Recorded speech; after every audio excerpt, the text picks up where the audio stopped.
Good morning, St. Kitts and Nevis. Welcome to another edition of Inside the News here in St. Kitts. We're in the studios of WINNFM. I'm German Abel, sitting in once again for Inside the News. Today we have a very packed program. Two, um, we have two interesting guests for the first hour of the program. We have two illustrious gentlemen sitting in the studios getting ready. And then for the second half, we're going to have the Prime Minister. But before we jump in and hear from these two illustrious gentlemen who are basically feeding St. Kitts and Nevis, we must acknowledge our partners who make the program possible, and then we'll get right into the discussion here on WinFM. People make the world go round. It's TDC for me, TDC for we. Neighbor, partner, your family. The best is yet to come, believe me. Moving forward, moving we. Hey, TDC serve the nation with the best customer experience. TDC, you are the one for we. Happy anniversary. Together we succeed, building on strong community, pressing on forward to one destiny, one love, one family. Together we succeed, let the whole world see. Yes, this is 50.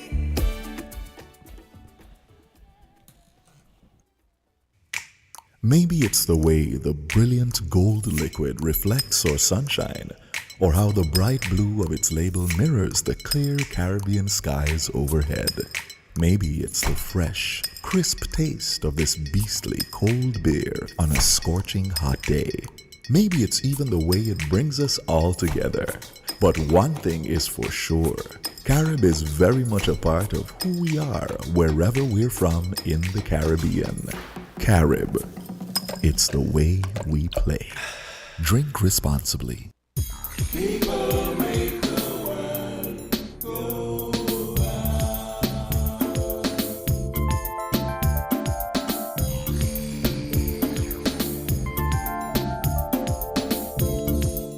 And welcome back to Inside the News here on WinFM. German Abel sitting in again this week for Inside the News. This morning, we're going to talk about the 25 by 25 initiative that was launched earlier this week. As your regular listeners would know, for the last 2 or 3 weeks thereabout that I've been sitting in, that's a discussion that was raised here on Inside the News. So I promised last weekend that I'll get the two people, important people who've been championing this cause here in St. Kitts and Nevis to discuss this. And yes, I've been able to get them to come, at least for the first hour. Hopefully I can get them to stay a bit longer. But I have Minister of Agriculture, the Honorable Samuel Duggins, and Permanent Secretary Miguel Fleming. Gentlemen, good morning. Good morning. Good morning. How are you doing? I'm good. Good to have you guys here to share more about the initiative with the public and why is it so important. So I'll let the minister start just to give us an overview in terms of what exactly this means. How is it going to benefit St. Kitts and Nevis, and we'll begin the discussion there. Well, again, pleasant morning to you and all listening. Today I'm delighted to be here to share with the public our strategy on achieving this 25 by 2025 agenda. Now, the thing about this 25 by 25 agenda, as we call it, it is an agenda set by CARICOM. It's a CARICOM strategy. And so all member states of CARICOM have been participating in this initiative. This initiative would have been launched in 2020, actually. However, for some reason or the next, St. Kitts was not really involved in the initiative in the early stages of it. It was last year when I traveled to Trinidad for an expo. I was exposed to the information. That was last August, to be exact. And I was exposed to the information, and I realized that it was a critical initiative, not just for CARICOM, but for St. Kitts Nevis as well. And immediately, I brought that initiative back to St. Kitts and Nevis and start championing that cause. Why? Because we recognize that as a small island state and a member of the Caribbean community, we are vulnerable in many ways. Climate change, but also when we look at the COVID-19 pandemic, it sets a framework for us to see how huge that vulnerability is. I remember one time a boat was late and the supermarket shelves were empty. Empty. And it was almost sort of like the apocalypse when you started envisioning it. And of course, for a fertile island, we cannot live like that. And so to tell me that there's an issue with raising our productivity by 25%, or there's an issue with that drive, I won't understand that. So I brought that back to bear here. And what we are saying is that we want to increase productivity and reduce imports, more specifically, by 25%. Currently, what does that look like in the framework? St. and Nevis's food import bill right now, as of the last statistical data, is 197 plus million. So let's round that off for easy conversation, $200 million. And so at $200 million, that's what we already import and consume. Of that, we produce somewhere around, what, 10? $9 to $10 million worth of food. Right. So you see the disparity. What we are saying is that we want to increase our food production to an extra $50 million worth of production to cover that 25% of the import bill. To achieve that, what did we do? We went and did a deep dive into all the factors. The first thing to look at, and what we did, what are the problems associated with production? Why are we not producing more? And so we recognized there were a number of factors associated with production. Of course, one of the popular factors would be the feral animals. Everyone understands that factor. In our case, more specifically, and high on that agenda is the monkeys. We recognize that monkeys pose a serious threat to production. What type of threat? And let me just draw a picture for you. It is estimated that each monkey eats 1 pound of food per day. It is estimated that we have around 37 to 40,000 of them. So that's altogether 40,000 pounds per day. We have 365 days per year. And the average cost per pound of food is about $2.50 to $3. When you do that math, you see the significant impact that we are having on the agricultural sector. About $36 million in 2 years. $36 million in 2 years. So what we are saying, if we could reduce that impact, right there's a margin of $36 million that we could already add back into productivity, simply by removing the problem. That was one problem. Another problem high on the agenda was post-harvest loss. What am I talking about? Between the fruit ripening and consumption, it is estimated that 60% of that production is lost. So somewhere between the fruit ripening on the tree and a bird or animal damaging it, or somewhere between transporting it, it's getting damaged. Somewhere between storing it, it's getting damaged. Somewhere between it sitting on a supermarket or in a vending stall. Somewhere between in the refrigerator of the consumer. Somewhere along the line, we are losing about 60% of food. What we are saying again, we have identified storage as one of the main areas of loss. And we recognize that in that area, again, if we just fix that problem, there's 60% that we could add back into productivity. So right there and then you start seeing how the numbers start balancing out. But we didn't stop there. We also looked at what are we importing that we can grow. and we can grow well. And we identify a number of crops that our farmers do very well in growing. And we determine we will focus on these crops to offset what we are importing and make sure we increase productivity. And we have laid out a plan of how we plan to do that. One of the areas that we would have laid out is to expand on our greenhouses, because we recognize a greenhouse offers protection against the monkeys. A greenhouse reduces your water use when used effectively. A greenhouse helps to battle the climatic conditions, and it's real right now, the effects of climate change. And so we would have put all these things in perspective. So we rolled out the concept of the greenhouse villages. What is this concept? The concept of the greenhouse villages was birthed based on an overview of our current landscape, where we recognize that over the last decade plus, maybe about 13 years, near 40 greenhouses, or just about 40 greenhouses, were installed, given to farmers practically free of cost. Of that 40, thereabout, only about 6 or 7 are currently in use. And so we recognize if we are serious about agriculture and productivity, we have to ensure that all of these resources are properly utilized. What is our challenge now? For us to get a greenhouse that is on the property of a farmer, utilized that farmer is not interested, becomes a challenge. So we said, let us then cluster these greenhouses on government property. That offers a number of advantages. One, being clustered, you can properly institute services to these farmers.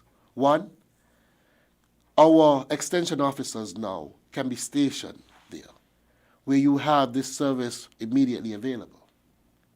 Two, you have now the room to digitize, where you can install internet and ensure that all greenhouses are hooked up on a database where you could monitor and evaluate the progress. Three, you can centralize storage so that the farmer in the greenhouse has a storage facility right in his backyard. And so we recognize, and then you could have conference facilities and training facilities right on site. These conditions were put together to create the greenhouse village concept. And this is what we want to roll out. We are set to break ground with the first greenhouse village that will be placed in the Whitegate area in the next week or two. We have the greenhouses on island, and we are getting ready to get the land prep done and get the greenhouses, the greenhouse village commission. We want to roll out a series of these villages around the country.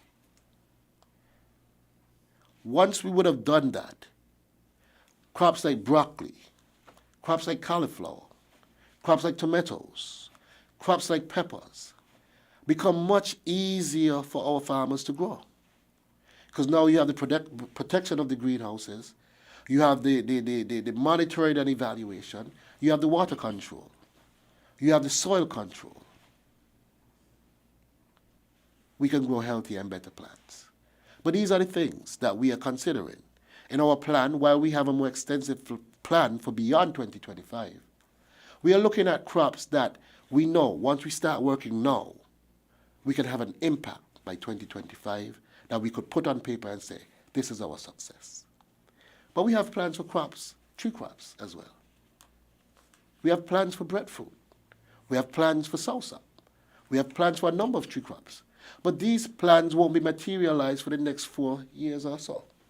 So we did not include that in this agenda up front, but they are there.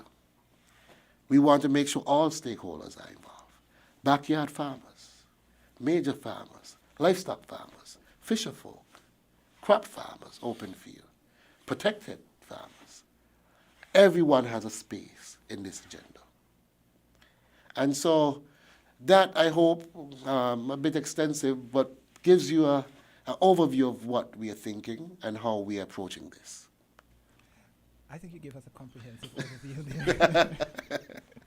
Okay, here, when I'm in the hot seat, I like to go beyond, the whole talking up there in terms of the technical aspect of it, to get the people to understand exactly what this means for them, because, it was launched, a lot of farmers and even those in the public domain do not really understand what this 25 by 25 is. Oh, it's a CARICOM initiative. Okay, we import more than we grow.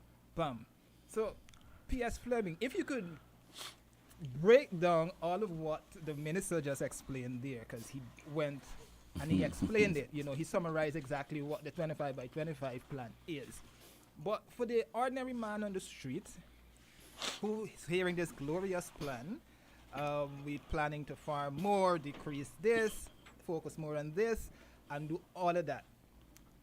And I know you gave an extensive review recently at the launch, but if you can explain to the public how exactly this is going to benefit an ordinary man like me who don't farm, who eat, but does not really have pay much attention in terms of agriculture. If you could just, give us the nitty-gritty of this whole thing that people can understand.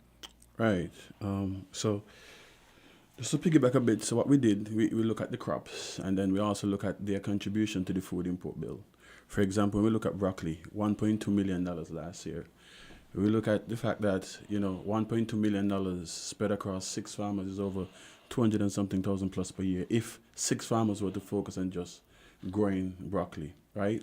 But the bigger thing when you ask about if someone don't pay attention to agriculture but they just care about the eating is what is going to be on your table. You can be confident that when you're eating, whatever you're eating is locally produced, right? Because a lot of the crops that are listed, like the minister mentioned, we can grow well in St.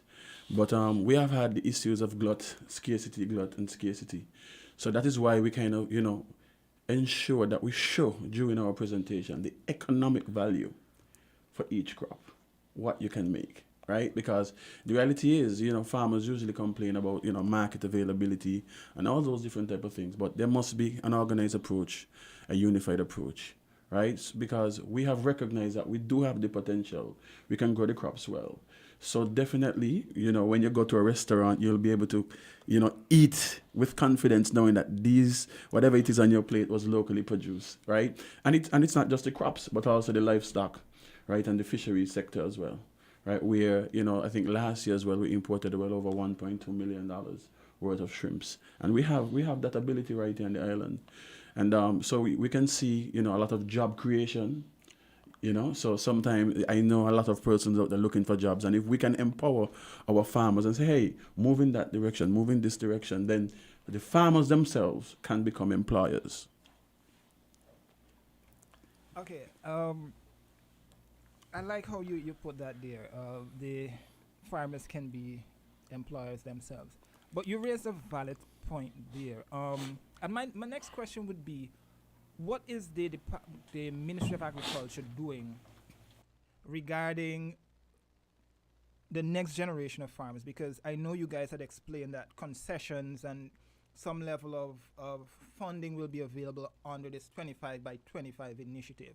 One, give us a little bit more insight in terms of how this funding will work in order to boost this 25 by 25 initiative. And also, farming is not quote unquote a sexy topic that a lot of people talk about, because the young people ain't gonna want to go in this sun to farm. So how is all of this whole thing of the next generation of farmers fitting in to this whole 25 by 25 initiative? So I'll talk about the youth. You can take the funding question. But as it comes to the youth, I traveled to Grand Cayman sometime early up this year, if I remembered correctly. And when I look at the movers and the shakers in the agricultural sector in those areas, there are persons who has never studied agriculture, has no interest in agriculture, because persons start now looking at the economics, right? But what we're also doing as well, we want to start a robust youth program. and introduce the different areas of agriculture that is not so quote unquote dirty, right? Because you can go to the greenhouse dress in a suit, right, and come out not being dirty, because that is why we are so confident with the greenhouse initiative, right? Because we believe that in itself can be an attraction to youth coming in agriculture, because persons don't want to work hard, right? And if you go travel around the world, even as it relates to fruit production, some countries have started to grow these fruits in protected structures for the mere fact of the insects and the pests and disease and those type of things. But we definitely want to start a robust youth program, and to basically show the youth as well that farming is not what you think it is, and that whole idea of you're going out in the hot sun and get dirty. So later this year, we'll offer some training in terms of greenhouse production and hydroponics. And we have been, receiving a lot of calls of persons, asking how can they be a part of the 25 by 25 agenda, and how can they get into greenhouse production and hydroponics. So I think that, we're heading in the right direction. And we have since procured, a number of greenhouse materials, hydroponics equipment and those type of stuff. So right after the training, persons who are interested would be able to start right away and be a part of contributing to displacing our food imports. And you went on to ask about funding. And so let us look at what is happening. These greenhouses that we are talking about in the greenhouse villages are being built by the government and giving our farmers a turnkey operation. Come in and start farming. And so the farmer doesn't have to go and look for financing, look for funding to develop this. They bring their skills and willingness and get ready to go. But beyond that, in the meeting, I highlighted a local farmer, Yellows, and his farm. And I did that because it presented a model for efficiency and for success in the future. He is one of the most productive farmers per acre, and we recognize that. And so we analyzed his farm. Why is this farm so productive? And we saw a number of factors that we think, once applied to other farms, could improve their productivity. Once we did that, and I recognized that, I then took the matter to the Prime Minister and the Cabinet, who then supported the whole idea and initiative. Now, what we want to do with our farmers, and we're going to use a model of Yellows. I'll call this the Yellows model for for the conversation. Yes. Yellows has his farm covered with ground cover. That does a number of things. One, it suppresses weeds. It also retains moisture. In drought conditions, the more moisture you retain in the soil, the better it is for your crops. The more you suppress the weeds, the less work you have to do. He also has his farm fully outfitted with drip irrigation. Again, that does a number of things. One, it puts the water exactly where you need it, which means it reduces your use of water. And having the water directly at the root of the plant also reduces pests and disease infection. And so we look at all of that. He also has his farm fenced with some level of monkey protection, which again keeps out the feral animals. So when you look at that model, the Yellows model, we recognize that that model lends to a successful production. We are now prepared to assist a number of our farmers to get to that level. Ground cover, drip irrigation, fencing, monkey protection, and water harvesting and storage. This is what we talk about, the assistance to our farmers. This is what we are looking at doing and preparing them to be able to utilize that to produce. We believe per acreage, when we have done our calculation, a simple move like this will significantly boost our productivity nationally and help to meet and, let me say, possibly succeed beyond the 25%.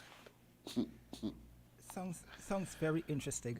Strikingly for me, or concerning is the fact that a lot of we're basically competing with the monkeys, and they're basically holding us at ransom right now, because if they continue to eat what we grow, then we'd have no other choice but to eat them, you know.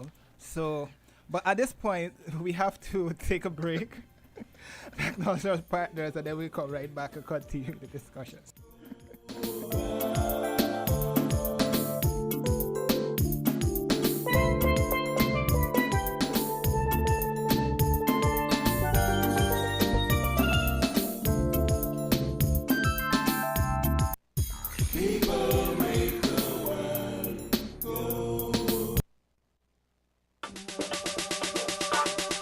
Shopping with TDC just got much easier.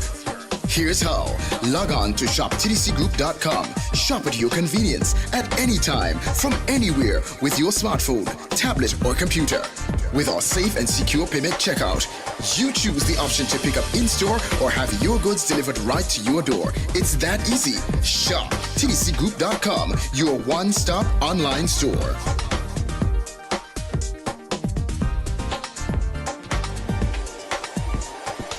Shop anywhere, shop anytime, same quality you love. Now online. Shop www.shoptdcgroup.com.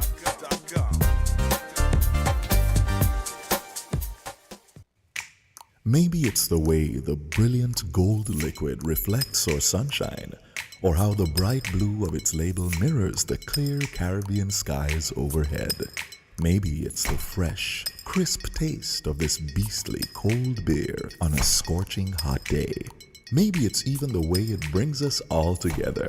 But one thing is for sure, Carib is very much a part of who we are wherever we're from in the Caribbean. Carib, it's the way we play. Drink responsibly.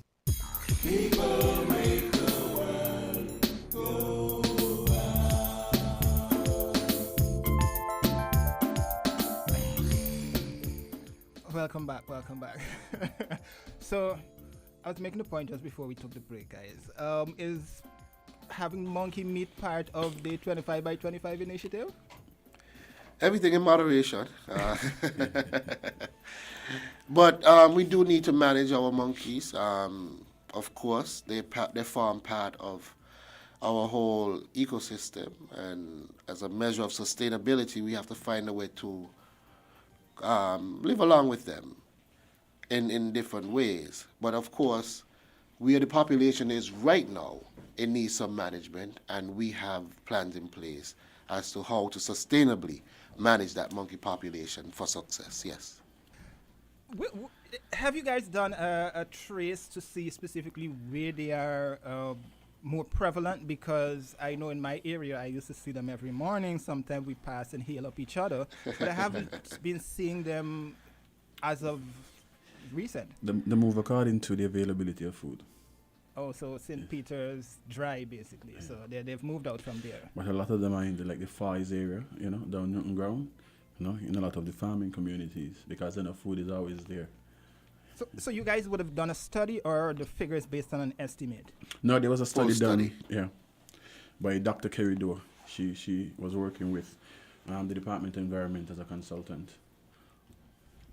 Okay, finally on this topic. Have you guys considered approaching the restaurants to get the meat or so?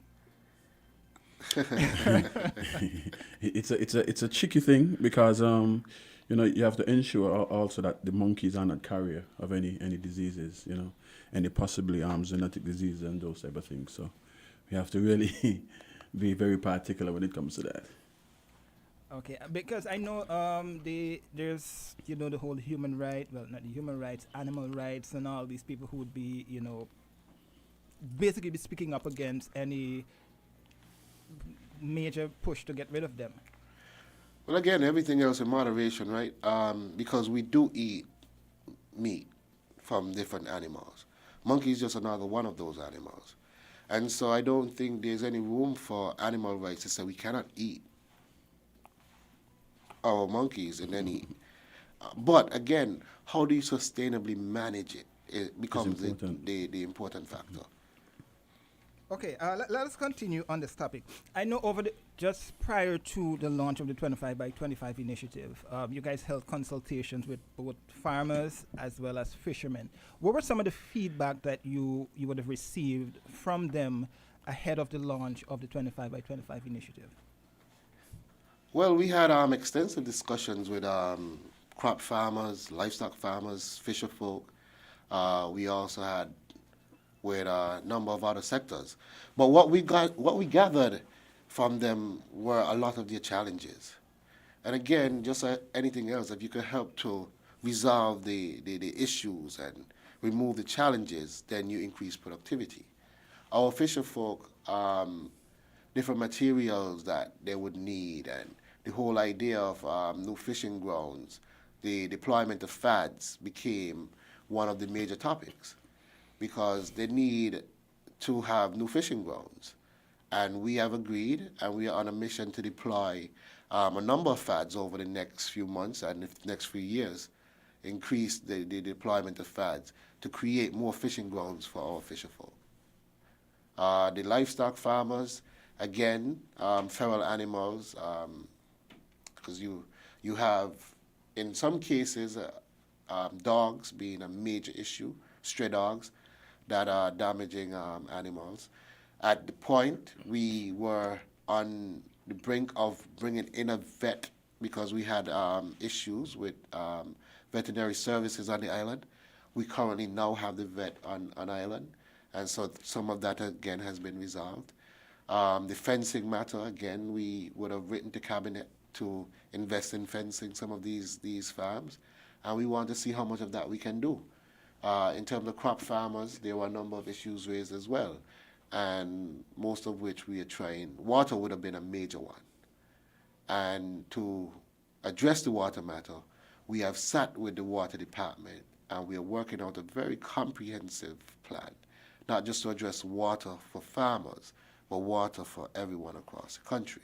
But I can say we've almost gotten to a resolution with the farming industry and the provision of water for farmers. Well, that was actually going to be my next question, but you basically addressed it there.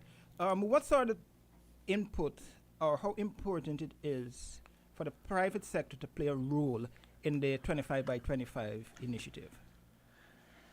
All hands on deck. The private sector is a major stakeholder. When you look at the supermarkets, when you look at the hotels, when you look at each and every consumer, because again, we have to recognize we have been fashioned to think that the most polished vegetable is the first one to pick up off the shelf. And somehow we have to change that mindset. Because the most polished vegetable is usually waxed or injected with harmful chemicals. We don't want that. What we want is to have good-looking, healthy vegetables with less pesticides and harmful chemicals, locally grown. And so we have to value what we grow here locally. And sometimes it may not have the best appearance, but I guarantee you, you move past the looks, it will have the best taste. And it will be in the long term, much healthier for our people. So they do play a huge role. We've been in discussions with the supermarkets in terms of purchasing food from our local suppliers. And I know we had a meeting 2 weeks ago with Rams supermarket. Right. Rams has indicated their willingness to support local farmers. Right. And we're going to have a follow-up meeting with them as well. Correct. We have a series of meetings ongoing with various hotels and other institutions. And so far, all the preliminary discussions indicate their willingness to support. But we want to ensure that we now solidify that. Our challenge in some cases has been a little bit more the production end. Obviously, if we only produce in 10% of what we consume, and we want to find a nice bridge between what is being produced, how it's being distributed, and what is being consumed. Okay, I see the phone line is going off, but I'll go take a few calls in a bit. But what I want to get from you guys, specifically, as part of this whole 25 by 25 initiative, and I would have had this discussion with both of you prior to doing a regional report. Pricing, one, and two, getting farmers to cross that line to become more business oriented and think more along the business line, to establish themselves as an quote unquote official business that they can benefit. Because if we reduce, let's say, using the 200 million import bill, and we're reducing that by 25%, that's technically 50%, 50 million. That then means that a lot of the farmers will then, increasing their earnings. So what is the approach under this 25 by 25 initiative to, one, get farmers to be more price conscious, and two, get them to think more business oriented? I'm happy you asked that question, because here I have to not switch hats a bit, but incorporate other facets of what I'm involved in. I'm also the Minister of Small Business, and within the development of that ministry, we are now looking in a real way at farmers as being small business people, creatives and farmers. I think for too long they have been left out of the business discussions. So when you have training for small businessmen and women, when you have different opportunities afforded to small businessmen and women, farmers and creatives somehow are on the outline sector. We are now embracing all of that. And we are in discussions with Development Bank, the National Bank, and a number of other financial institutions to providing low-interest loans for all small business people, including farmers and creatives. We are also doing training sessions to teach them about financial management, marketing, and a host of other areas. Cost of production. How do you cost your outputs based on what you put in? And all business people need to understand that. Correct. Including our farmers and fisherfolk. And so these are the things now that we are doing from a small business sector standpoint, including them, so that they are part of that whole agenda and could benefit in their own field. I know when I interviewed you recently, PS, Right. We had this frank discussion surrounding pricing Right. and all of that. And something that stood out to me is we have this quote-unquote cultural aspect of how we go about pricing items. Because if I price something that basically is the market price or market value for that product, when it may not necessarily be the case, right? And I'm not chastising farmers. But when they also begin to sell large amounts, sell their produce in bulks, they're also maintaining that price. How do we go about dealing with that and getting farmers to better understand the importance of pricing? I know the minister talked about training in that area, but how important is that? Right. So I've met with the farmers several occasions, different groups. And one time I asked the question to the poultry farmers, what does it cost to produce a dozen eggs? And most persons couldn't answer the question. Like, none could have answered the question, actually. And it came down to traditional pricing, where two of the bigger producers decided that we're going to sell about a case of eggs for a certain price, right? So we have recognized that cost of production is very important, but what we have a marketing unit at the Department of Agriculture, and I believe that would be critical because, yes, we're expanding our storage capacity, and in order for us to have a unified and organized approach, when we approach these supermarkets and we said, look, we can supply A, B, C, right? Farmers must understand and they must see the economics as well, where we are saying that if you grow only this produce and have an idea of how much they're going to make per year, I believe that would resonate with them, right? I believe they're more looking for the surety, right? If farmers know consistently that I can make this amount of money once I produce, and you show them the cost of production, show them that they're not losing money, I believe that will resonate with them and we'll be able to get over that hurdle. Because, it is one thing to say that you don't have a market, but it's another thing to say that this is what the market expects, but you don't want to follow or to agree to what is expected. So I believe we can get over that hump, But the training is important, and we are going to have a collaborative approach where we work with the farmers and our marketing unit to ensure that we can get the price down. Okay, for those listeners, you can call in at any point in time. We're just going to take a few calls before we close the first hour. But realistically, now that this has been launched, what is the expectation, or what's the short-term goal of when you expect to see some tangible impact? I know the 25% target is within probably the next 2 years or so, but in the short term, when do you expect to see some level of impact from this 25 by 25 initiative? We expect it to increase incrementally as of now. So, like I said, we're breaking ground with the first installment of greenhouses in our Greenhouse Village rollout. Once we commission those, we expect that to contribute to productivity. We are currently working on reducing the impact of the feral animals. Right. Once we do that, we expect that to increase in productivity. We are also currently working on providing a more sustainable and efficient access to water for our farmers. We expect that to increase the amount of productivity.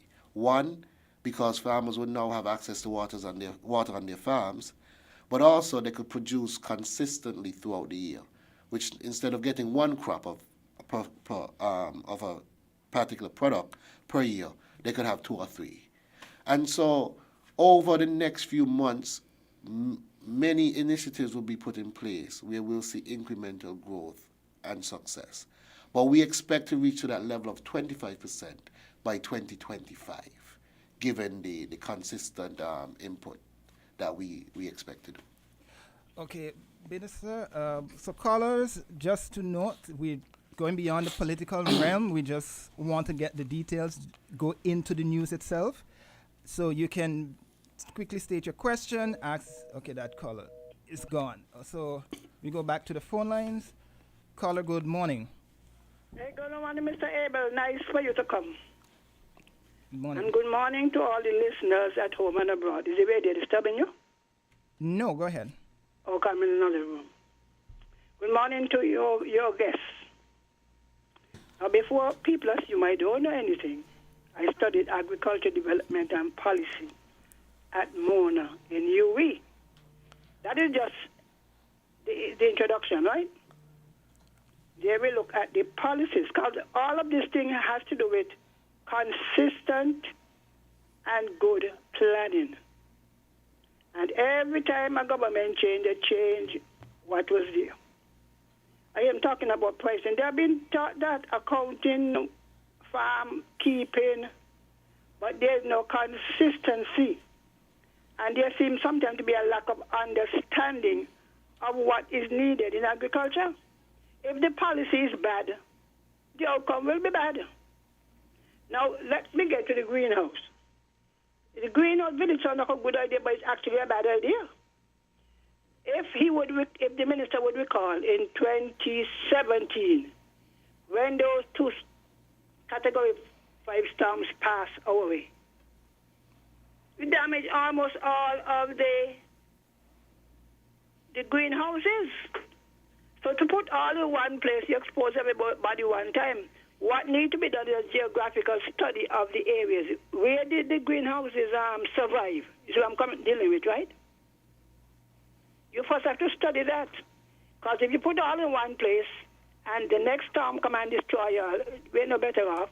It might be better for you to either put all in what is considered a less risky place, or give the farmers the greenhouses themselves. Okay, and be aware that greenhouses things are not organic, eh?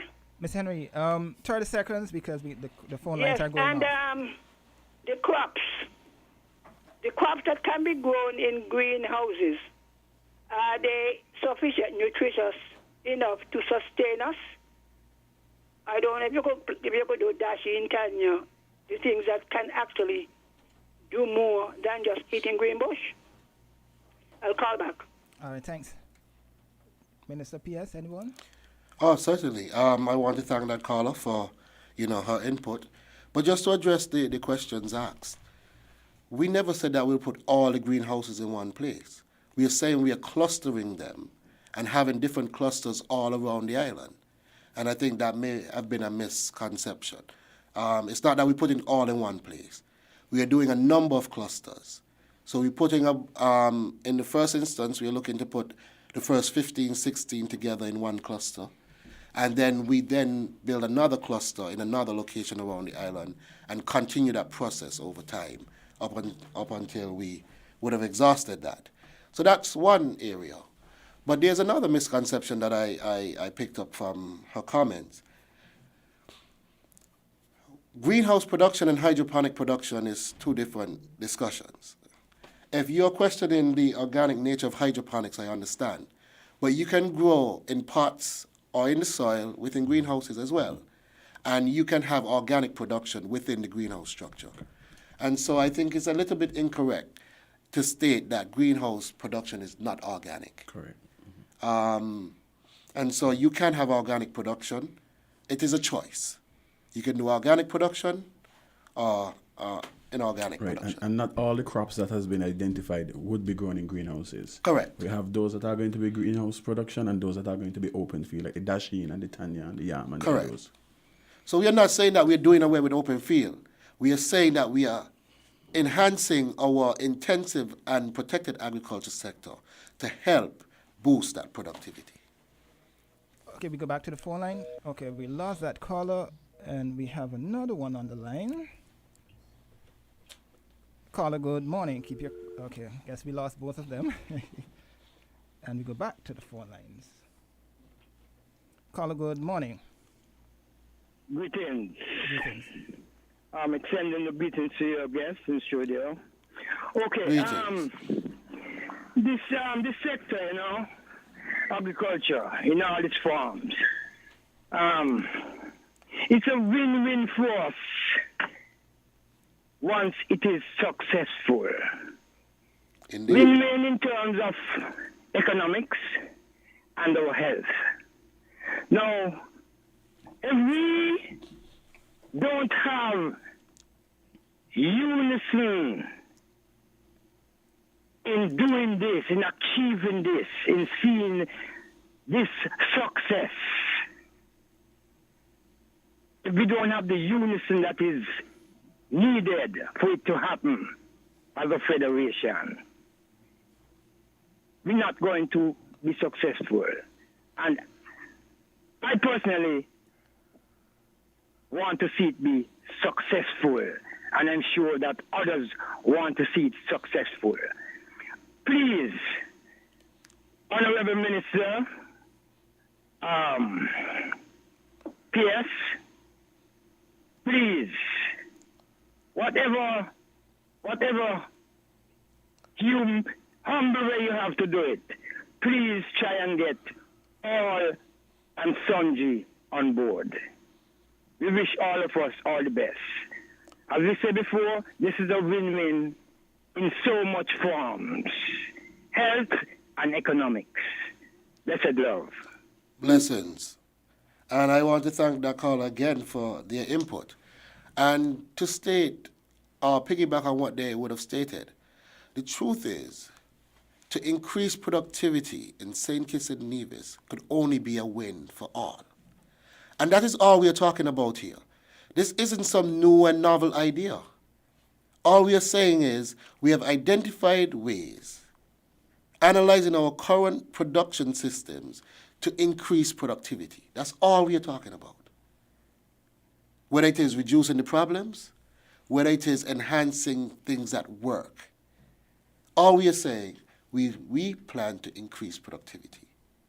And so there's no losing in that. We are not saying that we bring in some spaceship to the country. That's not what we're saying. We are saying the simple things that we found that work, we will enhance them. The things that do not work, we want to reduce them. But the ultimate objective is to increase productivity. And so thank you, caller, for that. And what we have been doing is engaging. And I remain open to engaging with anyone. Of course, time being the factor, but I am open to engaging with anyone because we want this to be an all hands on deck approach. Okay. Okay, we had this caller holding. Caller, can you turn down your phone, please, or your radio? Sorry. Caller. Okay, I guess we lost. I guess we lost that caller. Um, in terms of now that this has been rolled out, in terms of actually being able to educate farmers, because listening to the engagement at the launch, it appears as though a number of farmers still don't understand the impact, the importance, or what does this mean realistically for them. Is the ministry, the department going to be undertaking education or more outreach programs with farmers to get them to understand and buy into this whole 25 by 25 initiative? Definitely. So a committee would be in place that is going to be responsible for different areas of how we roll out the 25 by 25 agenda. We have since met with CFBC a number of times where we're putting a robust program in place as well to assist in the development of our farming community. So a number of things are going to happen and they're going to be rolled out as the timeline come closer. But definitely those things have been considered. Okay, one of the things that we didn't really touch on that much, and I would like for you guys to go into a little bit more, is the farming side of this whole 25 by 25 initiative. I know the minister talked about fads and all of that, but if you guys can go into that a little bit more, in terms of, we have just about 5 to 10 minutes left here, in terms of how this whole farming and all that is fitting into, the fishing the area is fitting into this whole 25 by 25 initiative. Fishing or farming, you asked? Fishing. Fishing. Yes. So how the fishing fits into the 25 by 25. Now, the fishing industry, where we are now, we have 1,400 registered fishers currently. And we've recognized, and just to give you an overview, that is over different areas of fishing. Divers, longline fishers, pot fishing, and ocean pelagic. We've recognized increase in productivity in the ocean pelagic, and we have identified that as probably the area with the most scope and the most hope going forward for improvement.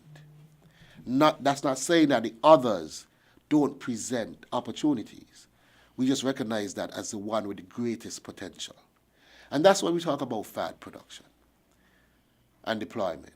Because if that is the area with the most potential, then you want to enhance that even more. And so we talk about fat deployment. Also, because that is the case, we are also talking about training, because now you have to go further out at sea. Correct. We're talking about security. What happens if someone encounters a problem at sea? So we've been looking at monitoring systems. I was in Denmark earlier this year discussing, and I went to lobby for Jamaica to have its own monitoring system, because right now our oceans are monitored with data coming from, I think it's Denmark? I think it's quite far. It's quite far. Mm-hmm. We want to have a station now in Jamaica, and we successfully lobbied for that station to be in Jamaica. And so now we will have data right here in the region close to us that could alert us when there's a problem. These are the things that we are trying to do. And so, some of the times we go out on these trips, people may not understand. But these are the things we're trying to bring improvements to our sector. And once we deploy more fads, we believe the ocean pelagic catch would increase. The other part is boats. We want to do some training into improving the model of boats on island. And so all of these things would be included in this entire rollout.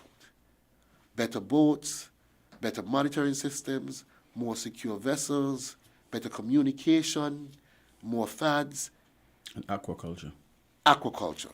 That's the other area.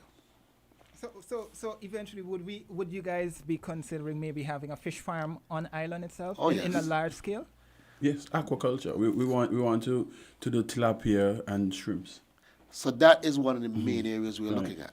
The PS indicated $1.2 million was imported in shrimp last year. $1.2 million. And I just got back from Costa Rica. And I had an extensive discussion with the Minister of Agriculture in Belize. They are doing phenomenal work in shrimp production. Right. And he guaranteed me that he can bring the technical expertise for us to not only be self-sufficient in shrimp production, but to be able to export.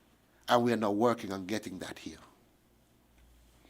So, as part of this whole 25 by 25 initiative, what is the target for the fishing sector to contribute to the initiative, the project that the government has undertaken? Right, so that would have been close to, if I remember, that's 30, that's 40, I think well over close to $6 million. So that's the target under the 25 by 25. Under the 25 by 25. Livestock contributes about 60% of that. Yes. Right, which is well over 30 million. And crops would have been over $10 million or something. Correct. Like that, right, just so close to $10 million. I don't know if you guys have the stats, right?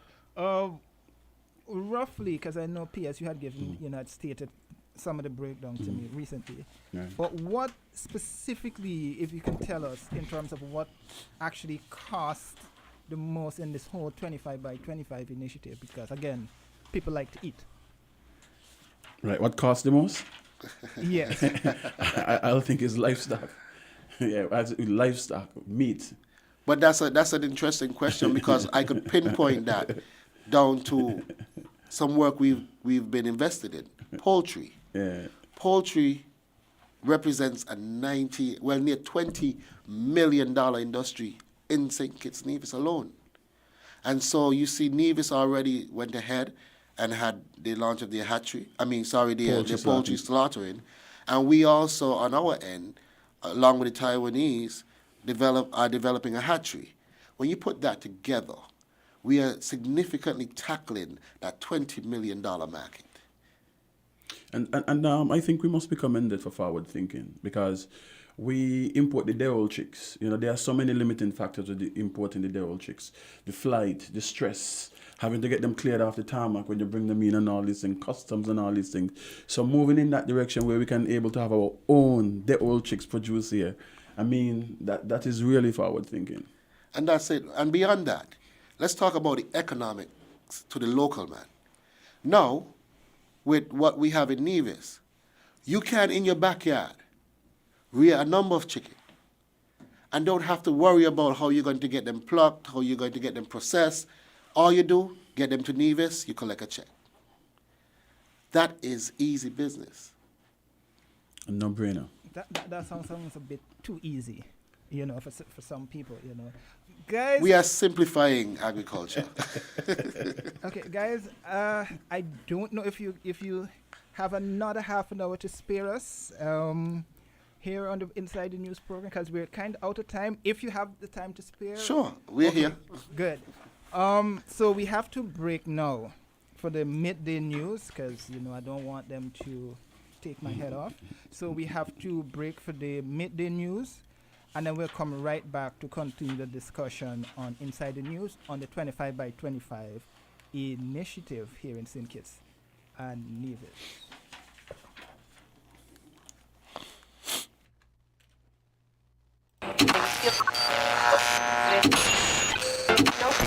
You found the sound. 98.9. Win FM.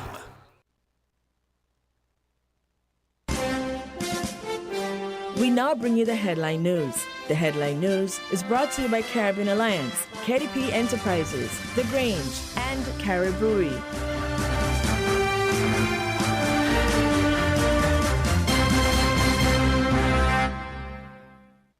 Did you know that the Grange Healthcare Facility is the first purpose-built, non-governmental healthcare organization on St. Kitts?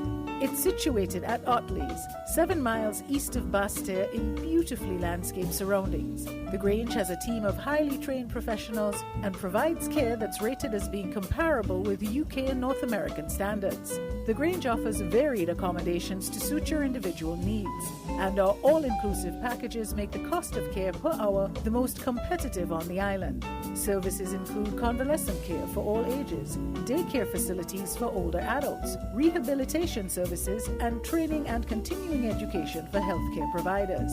For more information, call 466-5525 or 465-8020. Fax 466-8221 or email thegrangehealth@gmail.com or visit our website at www.grangehealthcarefacility.com. When it comes to the important things in life, your health, your education, your choice of a life partner, and of course your insurance provider, only the best will do. Caribbean Alliance Insurance is the only insurance company in the Eastern Caribbean with an A excellent rating. We have a robust 3-tier reinsurance strategy that protects our policyholders from multiple catastrophes, even if they occur in quick succession. We spread our risks over 18 territories, ensuring minimal impact to individual territories when a disaster strikes. We provide an excellent claims experience. Claim settlement is usually between 24 to 48 hours. Our A excellent rating means that you are more secure with us. Contact us for motor, property, marine, public liability, employer's liability, and other policies. Dalil Walwyn, people you can trust. Local agent for Caribbean Alliance Insurance. Tomorrow secured. With over a century of perfection behind the Mackeson name, a smooth blend with perfect balance and richness, it's no wonder Mackeson Triple Stout has a legacy of perfection. Enjoyed the world over. Introducing our new look with the same great taste. Mackeson. All hail the king. Please drink responsibly.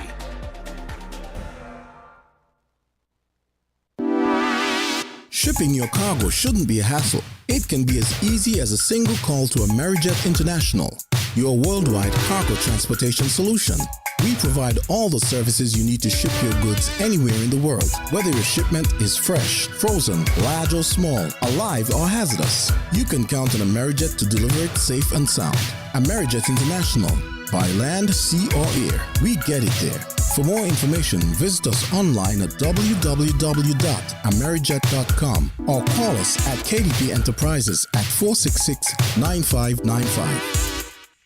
With the WINNFM Midday News, I am Kevon Brown. Our top stories: St. Kitts Nevis officially launches Department of Creative Economy. Electrical fire at Nevis Cultural Complex, a cautionary tale in fire safety. 8-year-old boy the victim of drowning. Details on the drowning still unknown. Antigua and Barbuda's lower house in Parliament approves amendment to Registered Land Act bringing lands in Barbuda under the same regime as Antigua. Internationally, police in Bangladesh are cracking down on anti-government protests, firing tear gas and beating demonstrators on the streets of the capital Dhaka. Now the details.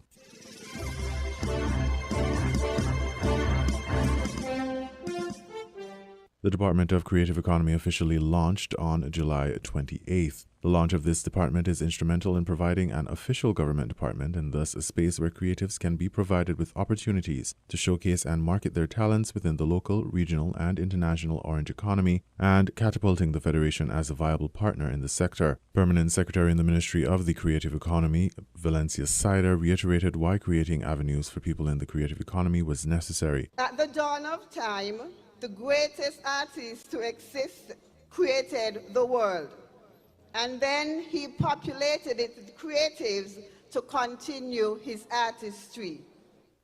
Here we stand today, after a millennia, a people full of ideas, full of color, full of vibrancy, and the ability to sprout and bloom wherever we are planted.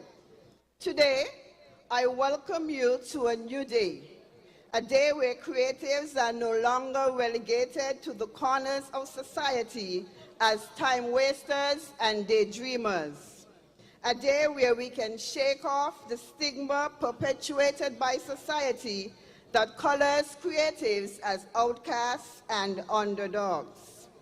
Ironically, every genius idea ever brought to life on this planet started as a dream. And in this moment, we are all dreamers to dream longer, dream bigger, dream bolder as we go from being hobbyists to professionals in what we do. Creatives, It is your time now to take the torch that was lit by many, so many before you, as they withstood social jeers and lived their lives misunderstood. Take that torch and carry it along this road that we are now paving for those who are watching and waiting their turn. Light up this life with your creativity and your ingenuity as you show the world that we are more than our borders and our limited landmass. For what we can do is as vast as the ocean. Of course, the creative economy is more than just making money, although that is a great incentive to have. We understand that it is the passion that drives the creativity. We as a nation have so much to look forward to from the many jobs each creative field has the potential to create. The enhanced tourism product, the world stage atmosphere, the exceptional talents, and the unique culture which brings about our competitive edge, our confidence, our ambition, and our community development.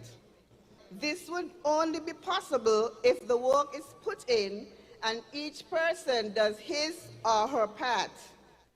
Gone are the days when we lay the blame at the feet of others. Today, we stand and take responsibility for our development as creatives and as an industry. I guarantee you that if we all do our part, then there is nothing that can negate our success. It is time for the full potential of our people to be unlocked and explored. Full time for the shift in our mentality and in our culture. It is time for our people to embrace the creativity bestowed upon them from the very heavens and paint this world anew as we go forward enthusiastically together. We have the creative power. Welcome to the dawn. Welcome to the dawn of unlocking your potential and fueling the creative power. Thank you. During the roundtable on July 21st, Prime Minister the Honourable Dr. Terence Drew reaffirmed the government's commitment to making the creative industry in the Federation a viable, thriving economic driver. One of the areas we are really pushing for is the orange economy. We see where Byron Messiah has reached, whether you like his music or not, but he, on the musical stage, he's doing well. Just recently, I sponsored some young people, my office, through the Orange Economy, through Ambassador of Infamous, and they went to Jamaica. They're coming back with the music videos and so forth, that they have done excellent collaboration there. They're going to lift their status. Can you imagine if they can, develop an Orange Economy, attract people into the country, and also provide employment for a whole set of, directors, studio owners and so forth. That's a whole industry that we need to tap into. As a matter of fact, recently, I think it was Anthony B. who said that St. Kitts is getting it right, using music to grow the tourism economy, after he was here and saw an impressive music festival. So we are serious about the orange economy. Earlier this year, the reigning Calypso monarch went to Trinidad on workshops. I think she went with Banker Mass Camp, that I sponsored as well. Because when you have this talent, and you have to have people with talent come forward. Because I think to Jamaica was Dijon, Infamous Dijon, there was IMAC, and I think Chukapo. Yeah, Chukapo is a videographer, and then you had the others. Excellent.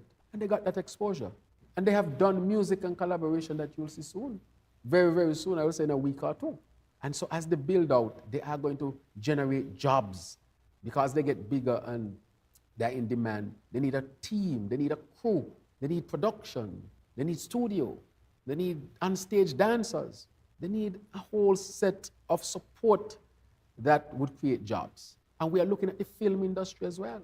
We have not abandoned that. MSI is here in St. Kitts and Nevis. We have not abandoned that opportunity. And we want to create a film festival in St. Kitts and Nevis. We have a music festival. We want a film festival so that can become mainstream. Come to St. Kitts for Film Festival. Come to St. Kitts for Music Festival. The launch of the creative economy featured acts from various homegrown talents, including De Jour, iMark, EBJ Harmonics, a spoken word piece by Assistant Secretary in the Creative Economy and playwright Keisha Isaac, Calypsonian Miss Independent Carissa Willett, and more.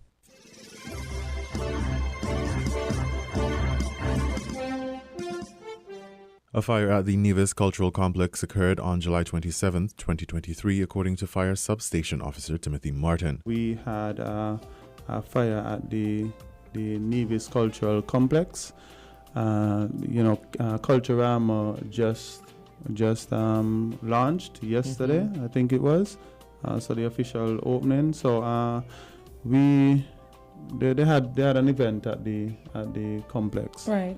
Well, unfortunately, one of the booths caught fire, and based on conversations with different persons, my guys, the fire seemed to have been of electrical nature. Okay. Seems that way.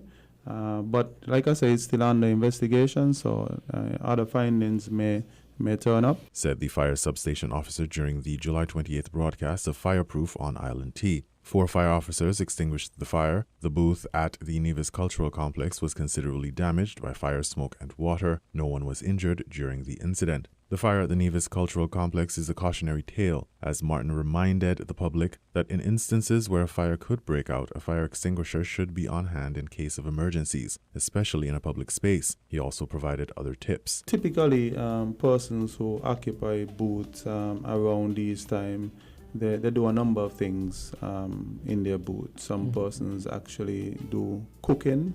Others, they have deep fryers, etc., to ensure that persons are properly fed. And, that is a time where everybody goes out and they want to enjoy the different tasty meals that persons provide. So, yes, in terms of cleaning as well. So extinguishers is one aspect. We want to focus as well on cleaning. Wow. It is important for individuals to clean. Persons who fry stuff regularly, they have deep fryers. Oil is something that spatters about from time to time. Even the grease that emits from the cooking, it gets onto walls, it gets onto your stove, nearby appliances, etc., and these can build up over time. So persons need to do regular cleaning. As the fire substation officer said, the cause of the fire is suspected to be electrical and offered some advice on electrical maintenance. Wires get frayed over time. So if you have wires in for a very long time, it would be important for you to recheck them and ensure that you reinstall new wiring ever so often. And in addition to that, whenever you have increased appliances, the wires that you have may not be able to take the load that you currently have, because you would have applied more appliances over time. Some persons, they might just start out with a microwave. Next thing you look, they have blender, toasters, etc., adding more strain on the electrical system that you have present. The transformers, you might need to update to a bigger transformer if needs be. Make sure that your breakers can withstand the whatever appliances that you have attached to them, and not creating any kind of fire-related hazard.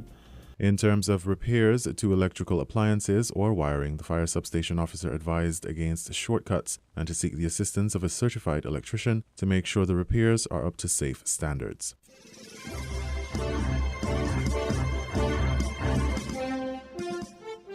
In a statement from police, they shared that investigations are ongoing in connection with a drowning that occurred on July 28, 2023 at Willett's Great House in St. Paul's on St. Kitts. The victim is an 8-year-old boy from Willett's Project, St. Paul's. He was pronounced dead at the scene. Details on what exactly led to the drowning of the 8-year-old boy will be provided in a subsequent report.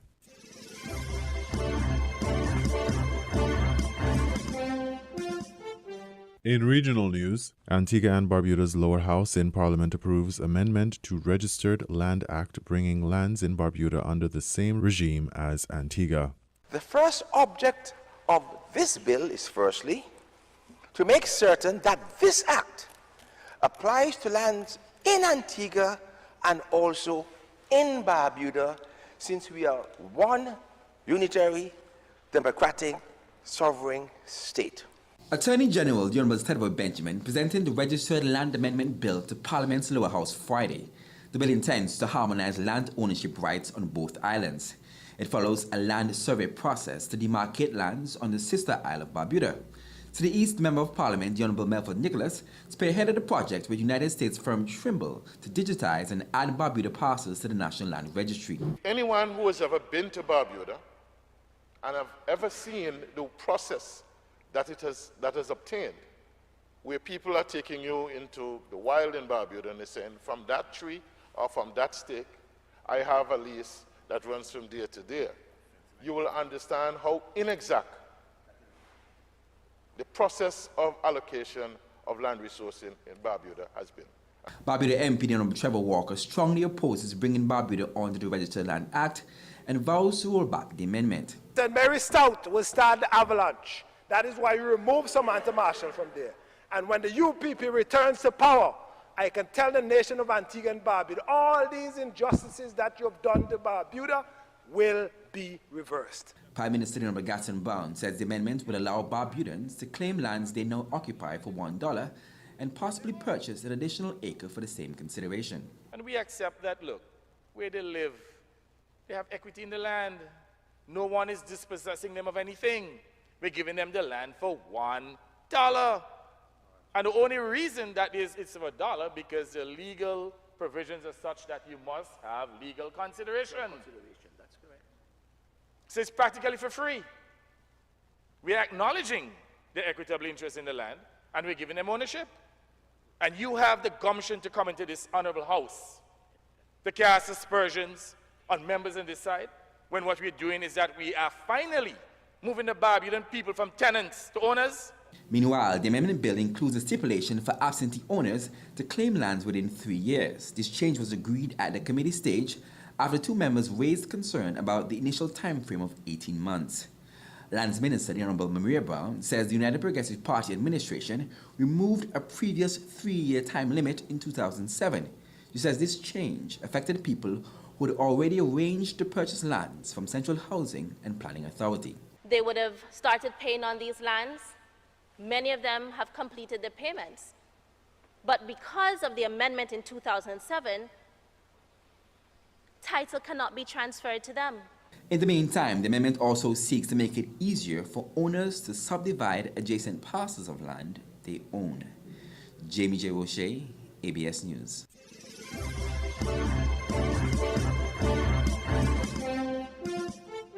We now bring you these international reports. We begin in Bangladesh, where police are cracking down on anti-government protests, firing tear gas and beating demonstrators on the streets of the capital. Several prominent opposition leaders from the Bangladesh Nationalist Party have been detained. Hundreds of their supporters have been arrested. Demonstrators are demanding the resignation of Prime Minister Sheikh Hasina. They want an interim government before a general election next year. We are following the democratic ways for a peaceful event. We are conducting our event with the people and our supporters. They may beat us, but we will stay strong in our demands. We are following the path of ideals and righteousness. The Bangladesh Nationalist Party is leading the protests, attracting tens of thousands of Bangladeshis to the streets of Dhaka this month alone. Chaos, too, in several other cities, with disruption to road links between the capital and other parts of the country. Trucks and buses stuck in gridlock for hours. At times, protests have become violent as demonstrators call for the resignation of Sheikh Hasina, the Prime Minister for the past 14 years. Our correspondent Tanvir Chowdhury joins us from Dhaka. Have the streets now calmed down? Yes, it's pretty much calmed down, but people are anxious. They're worried ahead of the election. They expect more violence, unrest in the city as the opposition and the government party, both having a showdown in the street, both calling for demonstration. The ruling party, Awami League, has announced a major demonstration across the country. What they said is the opposition violence in the country, so they're going to have demonstration all across the country tomorrow. The opposition is still having meeting. They'll probably announce some sort of program. They've been doing that since last month, series of demonstrations, rallies, and marches across the country. Now, today's incident comes quite unexpected. There hasn't been any recent violence, but today's violence, each side is blaming each other who provoked this violence. The opposition yesterday in the rally announced that they'll have a sit-in in the intersection that's connecting the city to the rest of the country. They're not going to block the roads, but something happened which triggered the violence. There's a lot of videos circulating, a lot of chatter in the social media.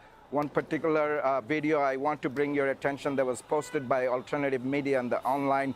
It shows a bus driver who said that's two guys with Molotov cocktail in front of the police came and threw the Molotov cocktail in the bus. They even said, do you want to get burned by the Molotov cocktail? And then they sped away. So this sort of thing obviously sparks the violence. We don't know exactly who started that. Another element is that a lot of ruling party supporters, particularly from the student wing of the ruling party, takes part in this violence along with the police. The police supports them, and that creates a lot of provocation, and obviously the opposition has to also respond. They're not immune from violence. They also provoke violence sometimes. Now, we know that two of the prominent leaders were beaten up. One is in hospital, the other was shown having lunch with the head of the detective police. They've probably been released. Even the Prime Minister sent fruit basket and wished him well in the hospital, one of the leaders, to get him well. And as far as we know that ahead of the election, there's going to be probably more violence. Even the United States said that they expect the situation in Bangladesh to be more volatile Tanvi, if I in could coming jump days in ahead here, of the because election. as you're talking, quite disturbing pictures of protesters being beaten with batons, with sticks. Like I said, quite shocking pictures. One wonders, is this crackdown actually working in terms of stifling the protests, or is it prompting people to vow to go on? Well, it could be both. In one way, one of the prominent leaders who was beaten up, he's really badly injured in the head. Now, the government has been playing intimidation tactics. They've been checking people coming in the cities in the bus, putting up checkpoint. They're checking personal mobile phone, which was unheard of in this country, looking to see if you are a member of the opposition party, whether there's some sort of videos of some sort of email exchange between you and opposition parties. That sort of thing never happened here. And also the ruling party has been saying that we will deal with you in the street if you try to provoke us. The government and the authorities blame the opposition for obstructing traffic in the streets, and they said that we'll deal with that accordingly. But as we know that the election is there and these sort of things are going to be common, but the opposition is gaining momentum, and it will continue to probably protest in the street in coming weeks and months.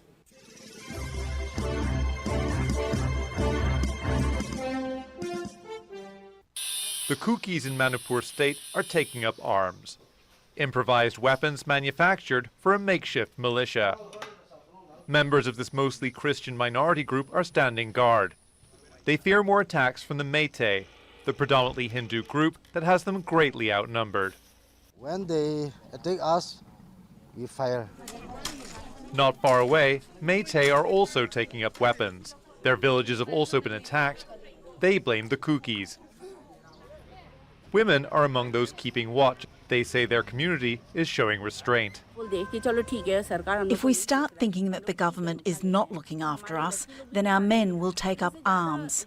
This will definitely lead to war with guns. So that is why we want peace. We all want peace. Both sides have a long history of violent clashes and deep-running ethnic tensions. That erupted in May when a court ruling threatened the Kukis' long-standing protections, including land rights. Troops were deployed with a shoot-on-sight policy and a curfew imposed to keep the peace. But the Kuki don't trust the Meitei-dominated state police and resist the army's campaign to disperse their militias. Our enemy is Meitei, okay? But while we are in our position to defend ourselves, sometimes we are disturbed by the armies. Sometimes they wanted to deploy our bunker. This time we really want to drive out the armies from our bunkers.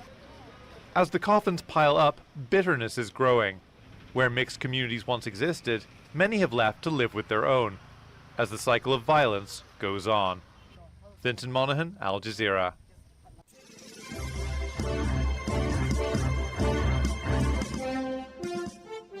From the reception, it was clear this is former President Donald Trump's race to lose. Facing multiple criminal investigations with more expected, far from running from his potential imprisonment, he's running on it. If I weren't running, I would have nobody coming after me. Only one of his potential rivals even mentioned his criminal liability, and it didn't go well. Donald Trump is running to stay out of prison. And if we elect,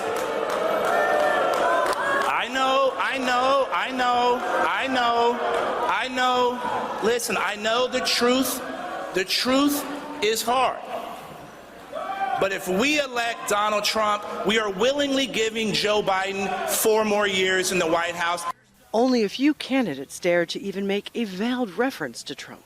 The siren song of populism unmoored to conservative values, because different times calls for different leadership. To defeat Joe Biden, I believe we must give the American people new Republican leadership. Florida Governor Ron DeSantis, who is far behind Trump in the polls but leading everyone else, Hello, Iowa! is trying to paint himself as willing to go farther than Trump in office. I pledge to be the president to finally solve the issue of the southern border. We're sending the military to the border. Yes, we will build a border wall, and we will use deadly force against the Mexican drug cartels. As these Republican Party leaders filed out, the event over, it was clear the unprecedented criminal cases against Trump are not hurting him at all. Well, I think that's kind of the way politics operate anymore. They just, I really don't believe that he's a criminal or has done anything wrong. What he said about if he was really low in votes and not popular and not actually posing a threat, I think those charges would drop immediately. The dinner now concluded. The official race is underway. With just about 6 months until the Republican caucus in Iowa, it is clear that Trump is in the lead, and not even allegations of breaking the law are breaking into it. Patty Culhane, Al Jazeera, Des Moines, Iowa.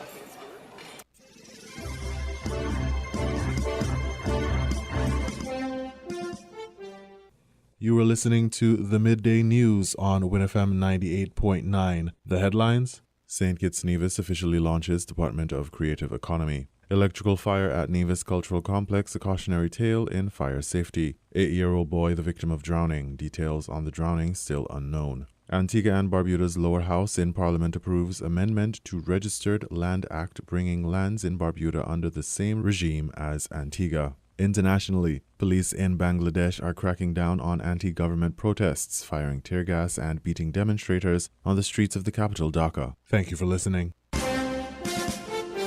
That was the WINNFM Headline News. The Headline News was brought to you by Caribbean Alliance, KDP Enterprises, The Grange, and Carib Brewery.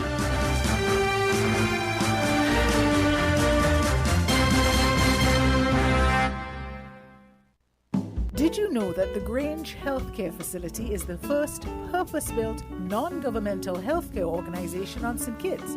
It's situated at Otley's, 7 miles east of Basseterre in beautifully landscaped surroundings. The Grange has a team of highly trained professionals and provides care that's rated as being comparable with UK and North American standards. The Grange offers varied accommodations to suit your individual needs, and our all-inclusive packages make the cost of care per hour the most competitive on the island.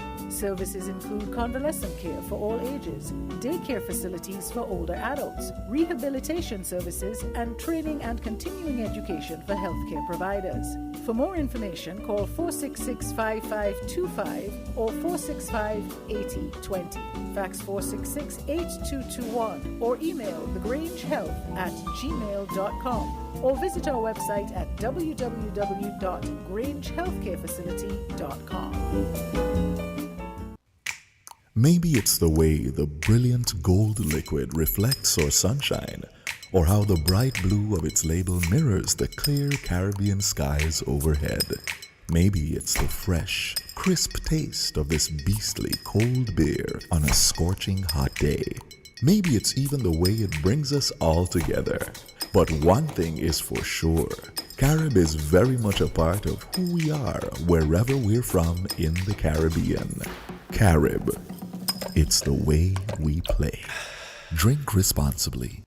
When it comes to the important things in life, your health, your education, your choice of a life partner, and of course your insurance provider, only the best will do. Caribbean Alliance Insurance is the only insurance company in the Eastern Caribbean with an A excellent rating. We have a robust 3-tier reinsurance strategy that protects our policyholders from multiple catastrophes, even if they occur in quick succession. We spread our risks over 18 territories, ensuring minimal impact to individual territories when a disaster strikes. We provide an excellent claims experience. Claim settlement is usually between 24 to 48 hours. Our A excellent rating means that you are more secure with us. Contact us for motor, property, marine, public liability, employer's liability, and other policies. Delisle Walwyn, people you can trust. Local agent for Caribbean Alliance Insurance. Tomorrow secured. Shipping your cargo shouldn't be a hassle. It can be as easy as a single call to Amerijet International, your worldwide cargo transportation solution.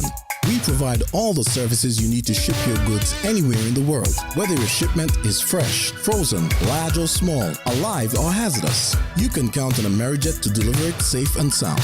Amerijet International, by land, sea or air, we get it there. For more information, visit us online at www.amerijet.com or call us at KDP Enterprises at 466-9595.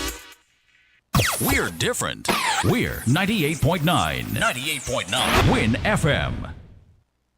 People make the world go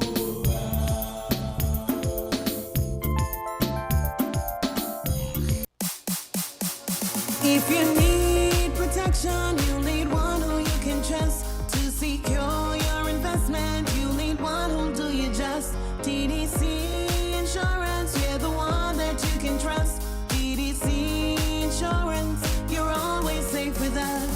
TDC Insurance is your go-to insurance company for all your insurance needs. We take pride in offering you the best solutions and ensuring our customers are fully satisfied. TDC Insurance, we take good care of you, guaranteeing you peace of mind. You're always safe with us. Maybe it's the way the brilliant gold liquid reflects our sunshine, or how the bright blue of its label mirrors the clear Caribbean skies overhead. Maybe it's the fresh, crisp taste of this beastly cold beer on a scorching hot day. Maybe it's even the way it brings us all together. But one thing is for sure, Carib is very much a part of who we are wherever we're from in the Caribbean. Carib, it's the way we play. Drink responsibly. People make the world go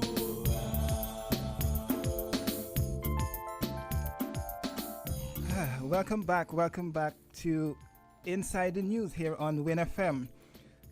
We were talking about the 25 by 25 initiative this morning with these two illustrious gentlemen in the studio from the Ministry of Agriculture.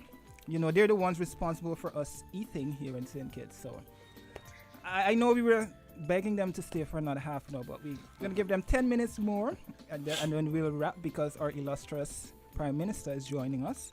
So, gentlemen, any parting words? Just before we go though, I had asked before we took a break about the breakdown in terms of our the food import bill.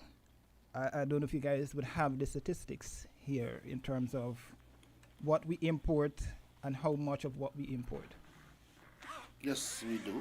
And I know you would have been there when the PS would have given a comprehensive overview and breakdown on all of that. And, you know, I'll have the PS just kind of go back through some of the numbers that he would have presented at the initial ceremony that we had to give that plan forward. Right. So last year the food import bill was well over 197 million, But, you know, the components of the food import bill, you know, involve things like milk and cream, cheese, butter, ethyl alcohol, even live animals, right? But when we look at things that make sense to St. Kitts and Nevis, make sense to explore, we kind of focus on the meat, right? And we look at chicken, mutton, beef, pork. And we were able to have direct figures in terms of what the numbers look like for each area. And as it relates to chicken and beef, pork, and goat combined, it was well over $30 million, you know, worth of imports. And as it relates to the fish, it was well over 12 million. But the 12 million include things like salmon and all those different type of things. So what we did, we broke down those figures based on what we can do locally, right? So then that further reduce the value, right? And then we look at the crops that we can target as well, and then that was well over $10 million. And then we also started to look at other things that we may not have the comparative advantage in, but what we can displace in terms of finding a substitute. When we look at the flour was well over $8 million last year. But then we decided, what if we venture into banana flour, and the plantain, and the breadfruits, and the cassava, and the pumpkin? You know, I know the agro-processing unit in Nevis, they have already started to do the pumpkin bread and all those things. So you start giving persons an alternative, right? So we believe once we introduce those alternatives, then we can see the import reduce for white flour, and then we use those as a substitutes to have that comparative advantage. Okay, and finally, if you guys can give us a quick summary of all of what we discussed this morning and how it's going to benefit St. Kitts and Nevis. Well, overall, like I always said, the whole idea of this agenda moving forward is about increasing productivity and reducing the food import bill. The food import bill right now at $200 million is $200 million that was spent. That is money being channeled outward. What we are saying, by improving productivity locally, we want to retain 50 million within our economy. What does that really mean? It means that's $50 million to be distributed throughout the economy to our people. It means $50 million will enter the pockets and the bank accounts of our local people. Simply put, that's job creation. That's economic development. That is now people being able to further develop homes, enhance family life, and do anything to enrich their lives. That's really what it means. But on the base of all that, it also means healthier diets, healthier people, and a healthier nation. In a nutshell, that's really what all of this means. And P.S., you have the final word? Yeah, I think the minister wrapped it up well. But yes, as I mentioned before, we want to ensure that when you go out, or even when you're home, whatever you're eating is locally produced. And I believe when it's all said and done, we'll be able to say that we have transformed the agricultural sector. Indeed. Well, gentlemen, thank you. Thank you for joining us. Thank you for joining us. Thank you for giving that comprehensive overview in terms of what the 25 by 25 initiative means for St. Kitts and Nevis and the farming community and people.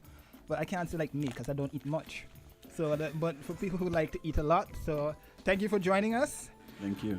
And we hope that we can get you guys back sometime on Inside the News. So anytime. All right. Thank you.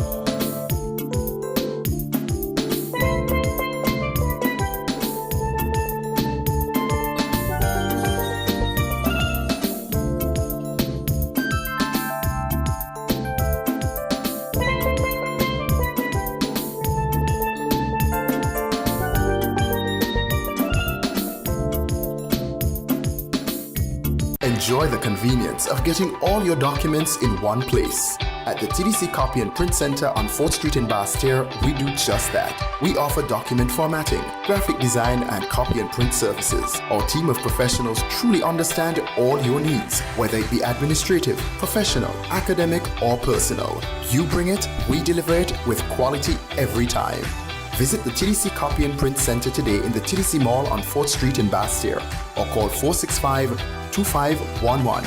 Your copy and print specialists are waiting to serve you. People make the world go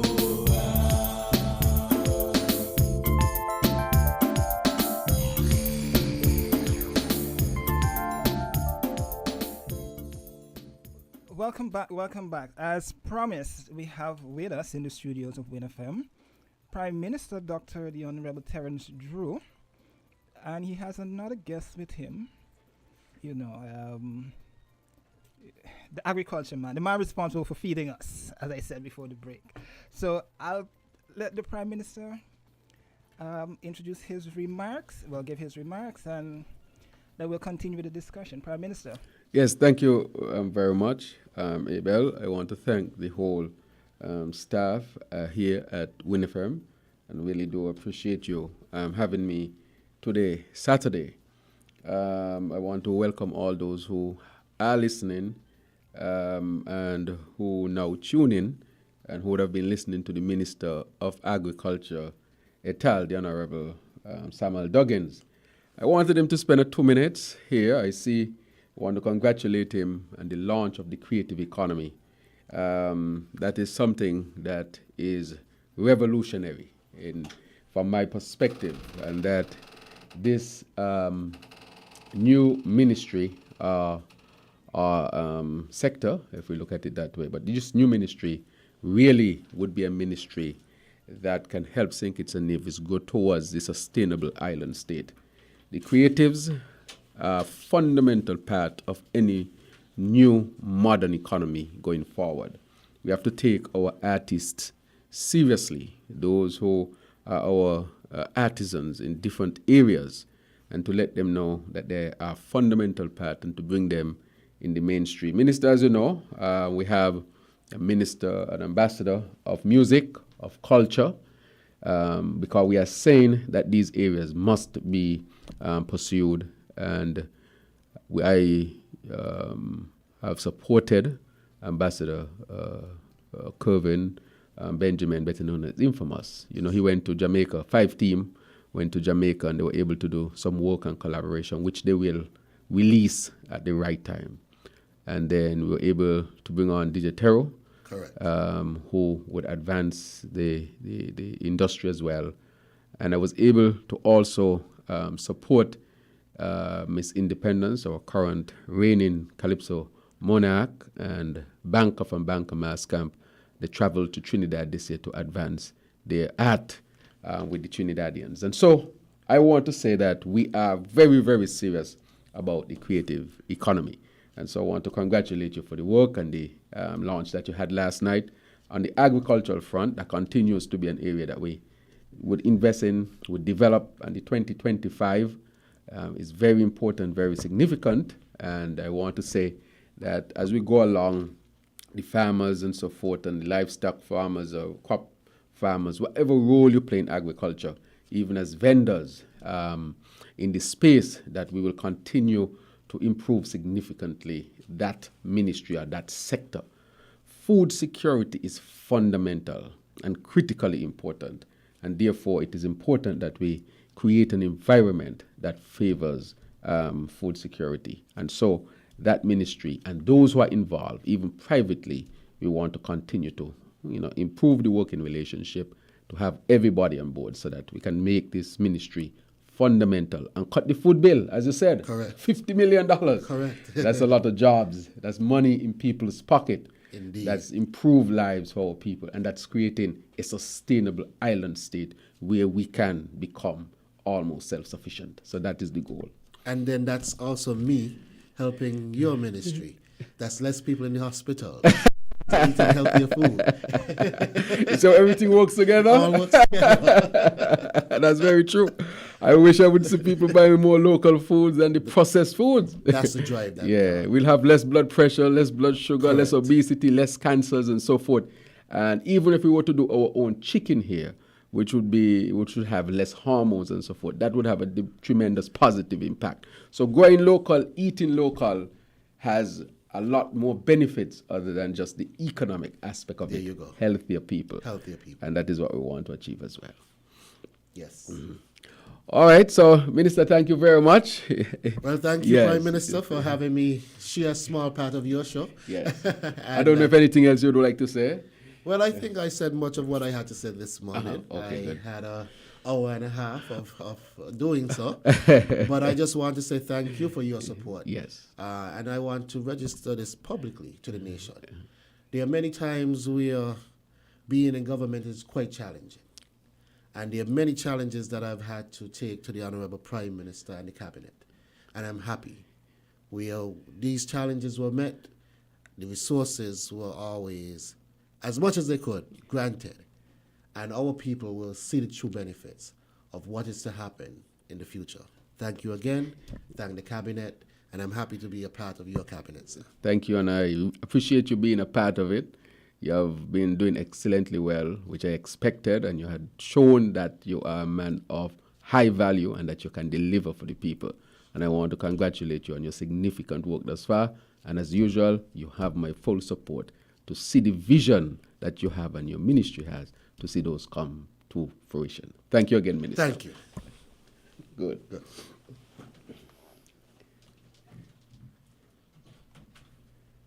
Yes. Right. So I want to thank the minister. Of course, I asked him to stay back. He has been doing a tremendous amount of work, and I just wanted to really congratulate him and to thank him on the behalf of the people of St. Kitts and Nevis for the work that he has been doing. And his vision, as you can see, is playing out. He has a number of revolutionary ministries, such as the creative industry, the Ministry of the Creatives, and that industry, people are now coming to understand why we invest in music festival, why we invest in our artists, why we want to invest in those who are not a part of what we call a traditional mainstream economy, but are fundamentally important for the growth of St. Kitts and Nevis. And so the hairdressers, the barbers, the musicians, the artists, the DJs, the painters. When I say painter, those who does painting as a profession, those persons we want to really and more to become a part of this creative industry. You know, even sports is a part of the creative industry, and that is why we are investing in sports. Just to let you know, Abel, that my ministry, my office supported the football soccer camp, as they call it. I put soccer in inverted commas, or brackets rather, where 300 young people were touched in the last 2 weeks. And out of that, one of the young men got a scholarship to college in South Carolina. His name is Mr. Tariq, I think, Queely. And so we will support him to get to the U.S. so that he can get on with playing his sport and also pursuing his education out of that. And we intend to do it yearly. I also want to say that CONCACAF is coming here, and the government will do all that it has to do to make sure that CONCACAF is successful here. We expect 500 players who will be here in St. Kitts and Nevis between 3 to 4 weeks. That is good for our economy. That will have tremendous economic impact. But apart from that, it would also generate a lot of interest in the sport, and it will also create a buzz here in St. Kitts and Nevis to let people know that even during the summertime, we can have significant activities. So can you imagine having 500 plus people here for 3 to 4 weeks participating in CONCACAF, the tremendous amount of economic activity that will produce for our people. And that is why we keep saying that the creative economy is important. It is not just a sideline thing or something you just look at from the corner of your eyes.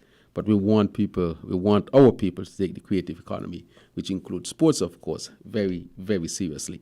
And so I want to say to the other young people out there to leave the crime and violence behind. You have alternatives that, things you can do, such as sports. Many can play sports, such as to become artists. Many can sing, many can do music, many can write music. Come into the mainstream and develop your art. We will invest in our young people so that these other, what we call non-traditional areas of non-traditional professions, that they can be exploited by our people, and especially our young people. And so we are making the necessary investments even as I speak. So I just wanted to introduce that way, Abel. And if there's anything that you want us to discuss, I have a number of critical areas that I want to touch today, and so we can touch them. But I give you the opportunity to lead on that. Okay, thanks, Prime Minister. Thanks for the introduction. Well, a number of things. Let's start firstly where you left off in terms of motivating young people to change their lives to become more goal-oriented, in a sense. When it comes to crime and violence, do you think that we are actually getting to the root cause of this problem?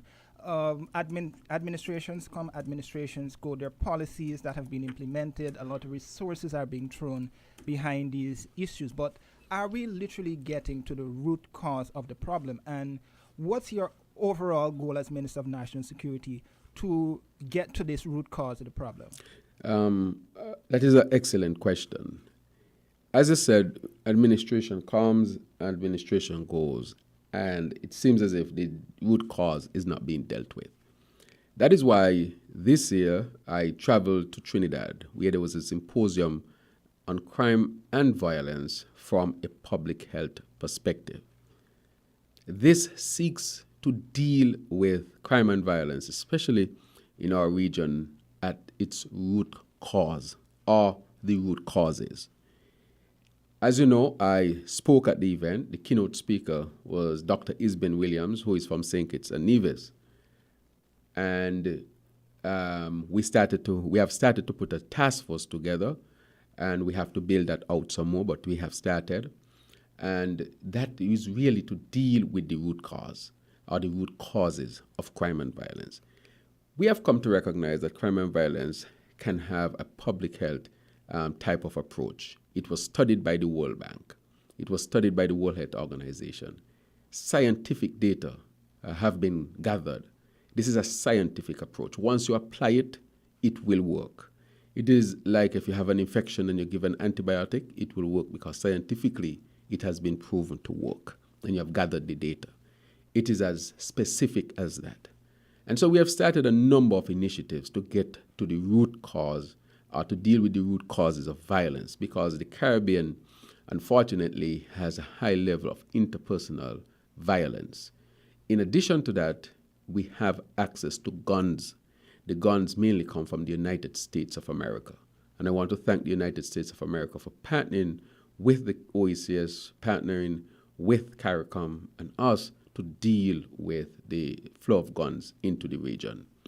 Notwithstanding, we have started a number of things. For example, with the USAID and the OASIS, we have started the OASIS program, that is to deal with the youths who have issues with the justice system at an early age. Instead of pushing them into prison and so forth, how can we rehabilitate them? That program is ongoing.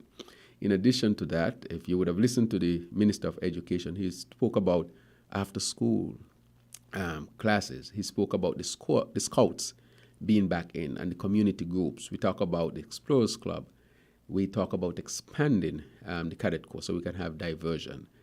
But in addition to that, we have also created the Elevate program, which has that program has a number of pillars that will deal with the root causes of crime and violence. We are going as far as into the preschool so that we can start to deal with it even from there. So we are going at the root causes of crime and violence, which is a holistic approach. We have started that already. We will build it out. So I can say within about a year and a half, we will have that infrastructure set up. And we intend to be a model for the Caribbean. It just so happens that I'm a medical doctor, and it is being looked at from a public health perspective. Not my idea, of course, but because of my profession, I understand the issue very, very well. some may say that those policies and the broader Caribbean initiative of looking at it as a public health issue, right? Yes, Dr. Martin did indicate to the media that it's costing us more to treat an injured victim of crime, whether it be gun violence, victim of gun violence, than it is to maintain the hospital. But some may argue that these plans are above the level of the ordinary man in the street or the young person within the communities. How do you respond to that? Well, I don't think so. For example, the football program we had with 300 young people, that is part of it. And look at where it's at, right at the grassroots. They may not know that this is what we are doing, but they are part of it, as you can see. That is just one. The Explorers Club, which was there at some point, is also part of it. Expanding the cadets, part of it.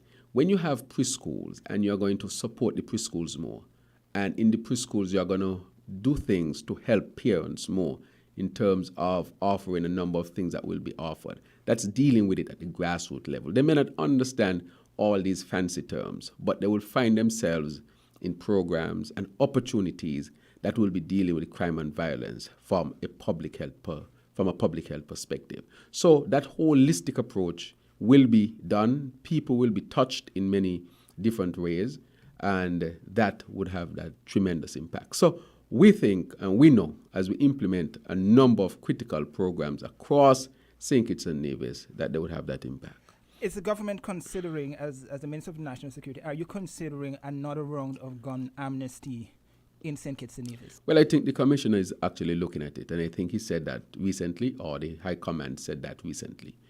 We have to get the guns off the streets. It's very critical. We have made some significant moves recently in national security. The new commissioner has come on.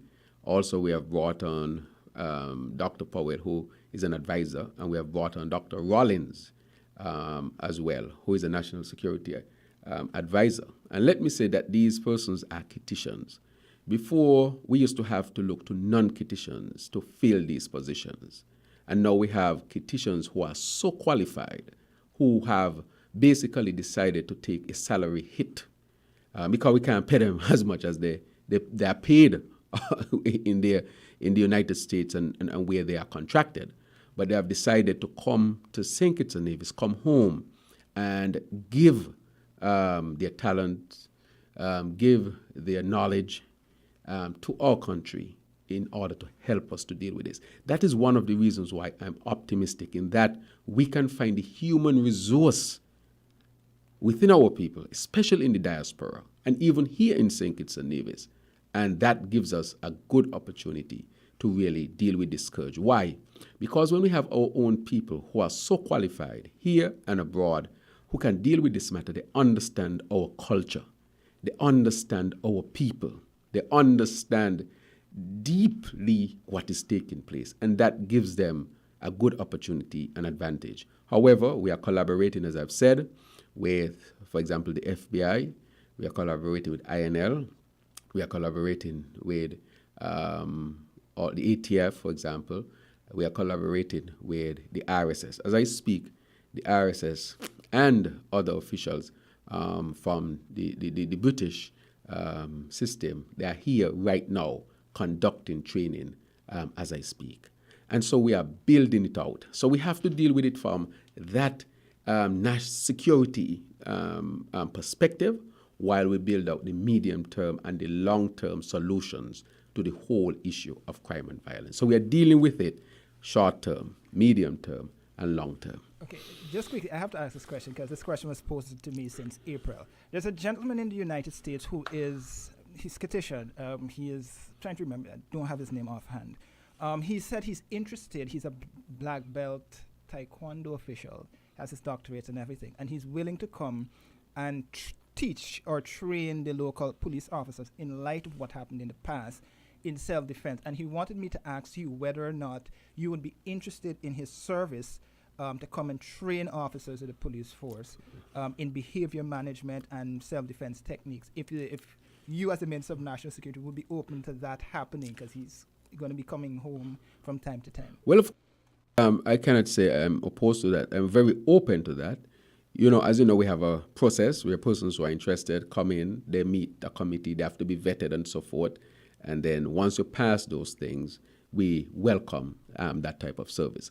So if we have our people out there who can give to our national security apparatus, who can help us to advance, we welcome them. They contact us, and then we get the process going and see where we end up at the end of the process. But yes, there's an openness to welcome expertise into the national security apparatus to help us to get better. As I said before, Dr. Powell, who is a clinician, and Dr. Rollins, they are clinicians, who are mainly giving up a lot in order to help us here in St. Kitts and Nevis.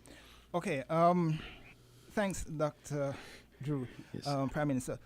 Let's move quickly along to the issue of human smuggling. I know the aide Attorney General said recently that legislation will be brought for that, as well as the fake marriages. First up, I want to get from you, what's your approach to this issue in light of the fact that many of the boats that would have brought in a lot of the Haitian migrants would have been Dominicans or captained by Dominicans? Was there any discussions between St. Kitts and Nevis and Dominica surrounding this issue? Yes, there was discussion, of course, between Dominica and St. Kitts and Nevis with respect to this.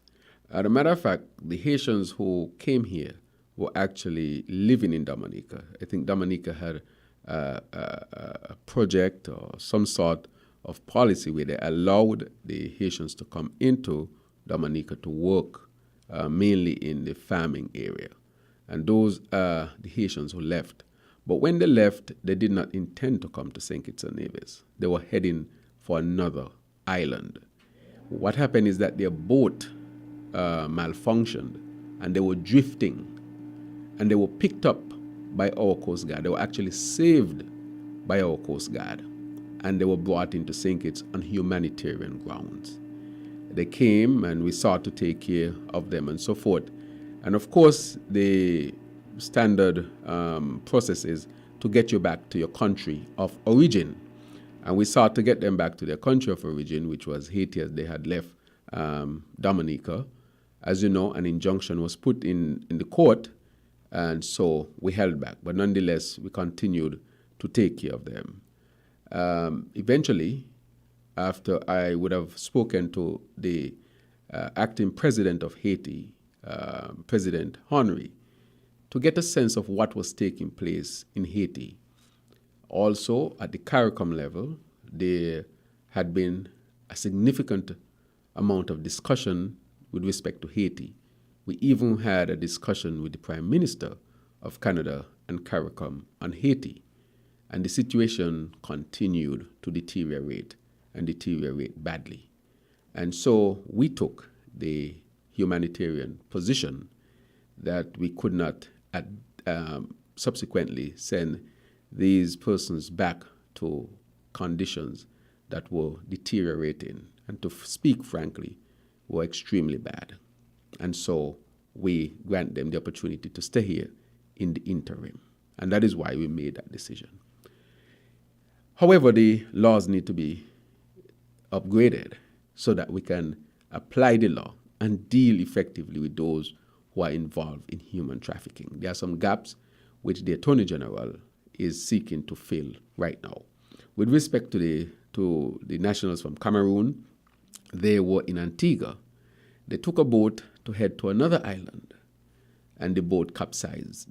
And a number of them died, and a number of them were, of course, retrieved from sea and brought to St. Kitts and Nevis. We housed them fundamentally at the St. Peter's Community Center. We were in touch with the United Nations from day one as to how we treat them, because our number one objective, of course, is always to treat them with respect and dignity. Eventually, after some time would have passed, we had to move them out of the community center. All of this in collaboration with the United Nations. And so we had to reach a position of where we could have enhanced or advanced their in the human rights, of course, making sure that our national security is never at risk. And that we did in collaboration with the United Nations. I gave those two examples for people to understand what exactly took place. Nonetheless, there are other opportunities of human trafficking where people can abuse our visa system, where people can abuse our constitution, where you are given citizenship if you're married to a citizen. We have cases like that and examples like that. However, sometimes the law is not too clear as to the consequences that should be taken with respect to those, so we need to upgrade those as well. Because part of the issue as we deal with our passports and we deal with our security is you don't want people to come in and find a cheap way in which to access our citizenship and to abuse it and get married and then apply for citizenship and then they disappear and be able to go to places. We are very responsible and we have also closed that gap. That is another threat if people were to use our citizenship for those type of actions. And so we have closed that gap as well. But to say frankly, the AG is looking at that and we have to upgrade the laws accordingly. Regarding the fake marriages, we've been hearing this for quite some time, and people are saying your administration is dragging their feet on possible prosecution and, holding and mentioning those people who are responsible for, quote unquote, these fake marriages. How do you address that? Well, we had to do the necessary investigation. The investigation is less than a year. For something as significant like this, less than a year is a reasonable time in which to gather. You have to reach people, get the information, gather the information, the official information, and dig deep into the networks with respect to this. And so we have gathered a significant amount of information with respect to this, and some persons who might have been involved in this, and I have to use those words because nobody has been convicted as yet, but this we know took place, and the public will be updated as to some of the final, some of the findings that we have had. But we have gathered the information, make sure we are standing on good legal grounds. I don't think this has ever happened before or this has been done before. This is something new. When we uncover this, it was sad to know that you had an administration that really participated in this. The other thing is the hush puppy matter. Somebody given citizenship and a passport in short order through a fake marriage. That loop has been closed. We know the gentleman is locked up somewhere. And that is still, information is still being gathered. And this thing went deep in every area. We saw the facilitation or the turning a blind eye as to what was happening. Our country was being flushed down the drain as far as this is concerned. That is why we had to immediately cut visas, immediately shut down this thing. It is not because we were against anybody personally, but when you see what was happening, if that had continued to take place, St. Kitts and Nevis would have been a different place after that. I don't know if we would have been able to turn back the clock on it easily. However, we have been able to stop it, and now we are moving to put the legislation in place that whoever comes after, they have to take legislative direction to change the perspective on this. That is what will have to happen. But it's a significant amount of work that is going into it to deal with it from all perspectives, and especially from the legal standpoint, because again, the laws are not strong enough to deal with it, because I don't think anybody ever envisaged that St. Kitts and Nevis would be in this type of position, especially having an administration as an enabler of this type of activity. But Prime Minister, we understand that, and you've been saying these things since the Labour government took office. But the criticism that your administration is getting, and some may say it's fair, others may say it's not fair, is that yes, we've been hearing these things, but we're not seeing documentation to support some of this. I mean, you give, for example, you spoke about the Development Bank issue sometime early this year, I guess, in Parliament and on a radio station, but we've not seen some of these reports. Right, as I said, and I will say it again, getting these reports together in short order, less than a year. These are significant, big type of investigations that are to take place. And they take time sometimes to gather all of the information. I keep the people updated to let them know that the work is being done. And I know people are anxious to see it. However, we have to make sure that we trod prudently and we gather the information prudently. If you don't do that, you run the risk of bringing premature information, information that is not detailed, information that is not properly documented and properly sought through and properly can totally embarrass you as well. And so we also want to make sure that we are not using this as a witch hunt to go after people. We want to make sure that we abide by the law. We want to make sure that we follow the steps that we are to follow in gathering the information and putting the information together and in getting it to the public. So I ask the public for its patience, but nonetheless, I have to keep updating the public that this is being pursued and that this is being investigated as well. Let's jump to the CBI program.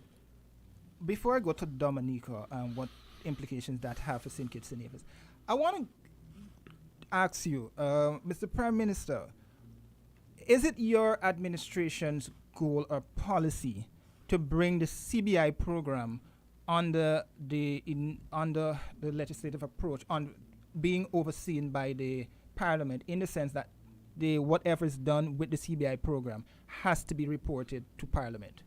Right. It is us, our direction and our position to make sure that the CBI program is as transparent and open as possible. As you know, when we got in last year, one of the first things that I did, apart from opening up the country and so forth, was to ask the AG to look at the CBI program and move quickly to strengthen that program, to put that program in a position that our partners can have confidence in it. And so everything you see happening now where persons are talking about visa-free access and so forth, St. Kitts and Nevis has been leading in terms of making sure we make the necessary changes to protect the program and to engender confidence in our partners, whether it is the EU, the UK, the US, our neighboring islands, the world in general, that this program will be solid and this program will be well managed. And I keep saying that of all the things that I've done, maybe this would have been the most challenging one, because there were things to be done. There were things to be put in place, to the point where they had people who were in this space who were not happy, and they had reason to not be happy. But we couldn't continue some of the things. We had to upgrade them and strengthen them. And so we did that up to between last year and this year. I remember a report coming out and said St. Kitts and Nevis had a 90% drop in their projects approved under the CBI. It is because we chose to look back at each project to make sure that they were in keeping with our laws. And so we decided that we'll continue to do it. So now we are hearing all the things that are happening with respect to the UK and the EU. We have been out front with respect to that. And we have 3 days ago, today is Saturday, I think it was Thursday, where we completed our second round of SRNOs. And those went out to the international community and to our people here in St. Kitts and Nevis, making sure that we continue to make those changes. So we are not reacting. This administration did not react. This administration had a clear plan, clear strategy, and we pursued it. So when I speak to our partners, I'm able to say that I am a new prime minister with a new cabinet, and we have taken these very progressive steps in short order to demonstrate how serious we are in making sure that our CBI is strong. We have done that in a proactive way. I would say, and I know people would speak, there, of course, things that needed to be tightened up. Things that were done previously under the last administration that needed to be tightened up, that could have put us at risk and still have us at risk. However, I would say that we have acted quickly, we have acted in time, we acted proactively, and it now gives us an opportunity to save the CBI and to keep the prestige of our country up there. And I'm proud of the decisions that we made, and I want to thank the CIU unit, I want to thank the Attorney General, I want to thank the chair of the board, and I want to thank all those who are involved, and even those who are involved here as developers and service providers and so forth. I know there are inconveniences caused, but I'm asking them to look at the bigger picture and recognize what had to be done. And so we have done those and we'll continue to do. Just to update the people, I intend to, we are continuing the dialogue, and I intend to fly back to the EU, to fly back and to get in touch with the UK in person as well. Just to update, when we met with the EU, as chair of the OECS, I led the meeting with the EU, and we reached the conclusion that we will set up a working committee. And I want to thank the EU for that position, to allow us to set up a working committee where we can sit down and work through the matters and the challenges and what their concerns are, to make sure that whatever comes out of it, we can say we have done what we needed to do to engender confidence in our CBI programs. However, I must say, nonetheless, we are individual countries. We are sovereign nations. And St. Kitts and Nevis went ahead and has gone ahead quickly to make sure that we strengthen our program and that gives it the best opportunity to be viewed favorably, knowing where we had to make those necessary changes. And as I've said, this government, this administration, is about good governance on multiple levels. We have to work to make sure that St. Kitts and Nevis gets that good name and continues to be a beacon for people to look at. Our name had been hit hard, especially when the last Prime Minister was caught in a tape asking for watch and shoes and so forth. I was questioned about those things in my travels as well, because people were very, very, very concerned. I told them that St. Kitts and Nevis is on a path right now to enact good governance legislation. So whatever happened, it will be isolated to one person and help to protect our country of St. Kitts and Nevis. So we are on the path of reestablishing our good name internationally and to pass those darker days in our foreign policy approaches and so forth. Mr. Prime Minister, just let me piggyback again. Is it your intention to table information in Parliament, whenever that is, whether it be half year, annually, about how much money is received under the Citizenship by Investment Program and how many passports were issued? Right. Or are you going to enact legislation that mandates whether or not it's the Labour Party, PLP, PAM, whichever party going forward is in government, will actually be forced to report this information to the public? Well, let me say that the information in the budget, if you listen to the budget of last year when I presented it, the CBI, the CBI was mentioned, and the proceeds from the CBI was also mentioned. I spent some time on it. I said that we cannot continue to depend so heavily on the CBI. I actually cut the projections from the CBI in the current budget. And I did that because we need to make sure that we diversify our economy and that we build our strong pillars, and CBI will just be one of the strong pillars and not the fundamental pillar. We made significant errors in the past when we allow one sector to become so dominant, which used to be tourism. But now we can have CBI, we can have tourism, we can have the creative industry, we can have agriculture, we can have energy as a sector, as we build out our sustainable island state. So I've already made the move, and in my budget address, I spoke to the amount of the previous budget, and I spoke how much we can project to have from the CBI program. That's one. The second thing, with respect to tabling in there, we table almost all of from the banks and so forth, and I envisage a day has to come when we have to table this as well, because our people need to know. We are carrying out an extensive audit of the CBI program presently. Again, it's less than a year. This is a program that has been going on since the 80s.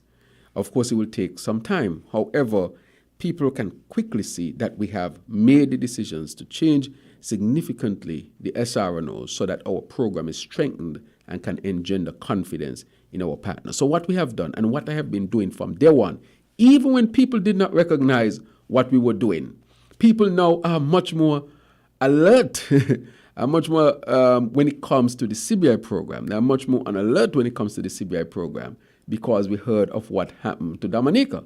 So obviously people are looking to the administration to ask, what is the administration doing? Is St. Kitts and Nevis on the block? We have not received any such information. We continue to remain in communication with our partners, and we have demonstrated proactively, and I keep saying it, proactively, not reactively, proactively since last year, to change the SRNOs, to strengthen our CBI program. So now we have reached a critical juncture. St. Kitts and Nevis had left the blocks a long time ago, and that is because of the type of administration, this Labour administration, that is progressive, that it has foresight, and that is very, very keen on establishing the principles of good governance in all aspects of our government.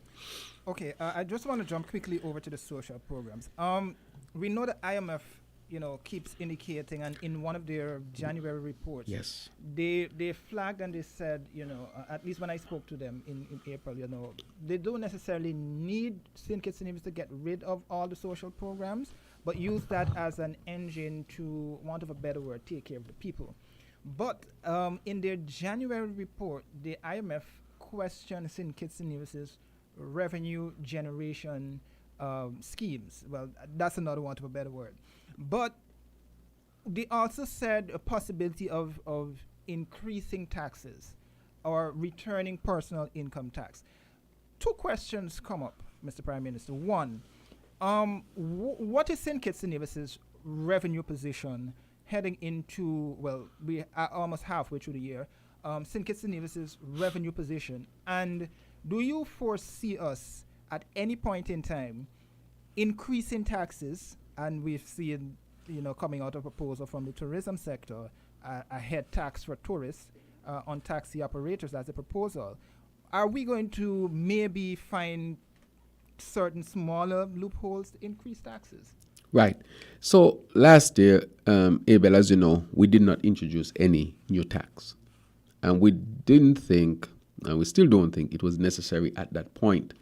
People, we were coming out of COVID, and to put a new tax and to burden people more was not the way to go. You mentioned something very critically, and I want our people to understand this as well. When you do the analysis, is that the social programs, which cost us about $250 million or more now, 25 to 30% of the current budget, any economic analysis of that will demonstrate that that is unsustainable. That is, put your country at extreme risk. And that is what was being reported in the IMF report. However, we said we cannot just cut people. We can have some changes taking place. We can tighten up the programs, but we cannot cut the programs. Even in tightening up the programs, you see that we have gotten a backlash. You see what has happened from persons who think they should be on a program and not on a program. Because that, of course, they're interpreting that they should be on a particular program. And I respect their position. However, economically, we are being told that this is unsustainable. But we have taken the position not to just throw our people off. And so we have kept the programs fundamentally intact, but seeking to make them to be means testing, using means testing, and to streamline them. And so you are asking a fundamental question. There are some recommendations that we are not considering at this point in time that you would have mentioned. However, what we are saying is that we are looking for opportunities to expand the economy. For example, tourism. You see that we are dealing specifically with international airlift to bring more tourists into St. Kitts and Nevis. We are also looking at regional travel to have more expansive regional travel so that we can have more people in St. Kitts and Nevis. We are looking at if we can get 1 or 2 more hotels, or at least places, to have more beds here in St. Kitts and Nevis. That is why we expanded the music festival. That is why we are happy with CONCACAF. That is why we want the CPL. That is why we are looking at the film industry. That is why we are looking at creating St. Kitts as a hub where conferences can be held, where big events can be held. Because those things help you to expand your tourism industry and, of course, will bring in more revenue. That is why we are talking about the 25-25. If we can cut the import bill by 25% by 2025, we are talking tens of millions of dollars be saved here in St. Kitts and Nevis. That is why we want to go to renewable energy, because fossil fuel and diesel, those are costing us a lot at this particular time. And if we were to go to renewable energy, it would be much cheaper. So we are looking to cut our expenditure through renewable energy, which would be cheaper, to the 2025 agricultural plan to cut our food import, to expand the tourism industry, to use energy as a sector, the creative industry as well. So what we are seeking to do is to create what you call a sustainable island state, premise on renewable energy as the new source, geothermal. That is why we moved ahead with the Nevis Island Administration. That is why we are moving ahead with the solar projects, and we have renegotiated those and positioned those where our people can have buy-in to them. These are the revolutionary things that we are doing in order to put St. Kitts and Nevis in good stead. If we are to follow every rule or everything said that we should do, the social programs, which costing us $250 million presently, that is 25 to 30%, people are complaining.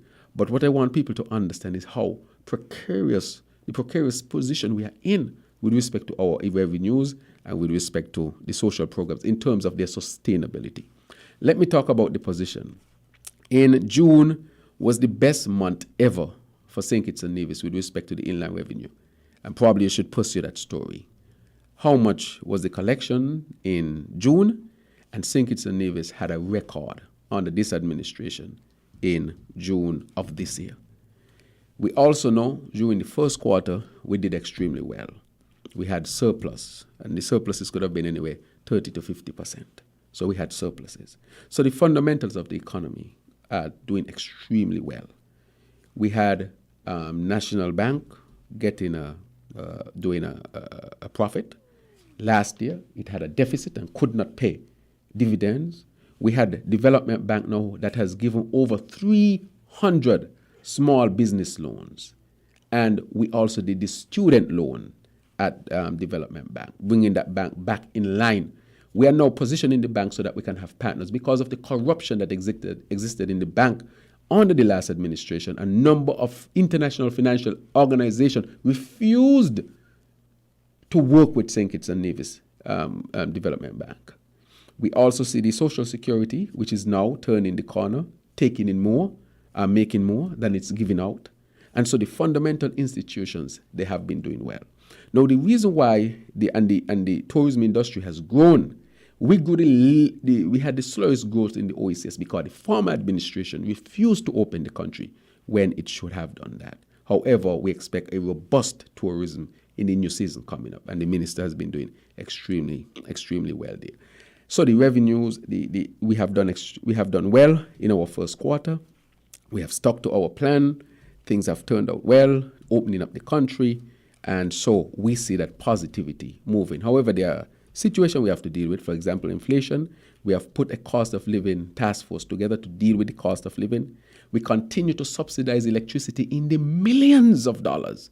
And so all we're asking our people is to go to the SCELEC, have a discussion with SCELEC so that you can, have a favorable position with them. Don't just ignore it, even though we are subsidizing in the millions. So I want our people to know that we are spending subsidies and the Elevate program, subsidy on the PAP program, the STEP program, and electricity.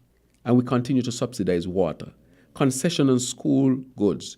We kept the corporate income tax down at 25. We didn't increase it back to 33. The non-incorporated tax is still at 4%, 2%. We did not increase it back up to 4%. So the government continues to do a number of critical things to protect our people. Is there people still having some difficulties? Of course, because this is post-COVID, and we continue to recover, we continue to build, and we are moving in the right direction. So I want our people to know that as well. Okay, Prime Minister, just before I follow up on that, would you indulge us for another 10, 15 minutes? Yeah, if you have time. I see it's at already 1:30. Okay, if you allow me, I will speak. Okay. Yes. But I want to follow up on that. You're saying the people are in need of the assistance, but we still have the issue of looking at the country's finances in a holistic manner. It's not sustainable, it's not realistic. Even though we made a lot of surpluses and profits, we're still, not in the position that we should be. And stopping short of saying we need to, lower our social programs. But realistically, Mr. PM, do you see whether or not sometime in the future we have to increase taxes and get rid of or remove some of these social programs? Right. I know you are hitting at the point where the economists are saying St. Kitts and Nevis need to go. I will say this. The last thing I would want to do is to cut social programs where they are needed. I want the people of St. Kitts and Nevis to know that I will fight for them in that regard. But another way of dealing with the issues of social programs is to make sure that we create jobs as well. And that is why we are looking at the different aspects of the economy as we continue to recover during this period of post-COVID. And so I don't intend to increase taxes where it is not absolutely necessary. I will not burden the people in that way unless it is absolutely necessary. And the social program we can reorganize, restructure, but social programs are needed, and we will not cut where we think it will cause significant pain to our people. Just the cuts, the small cuts or restructuring we have done some people have reported it has affected them. But I want them to know we have done everything and we are doing everything to protect them. But we want the social programs to also be run efficiently to serve our people better.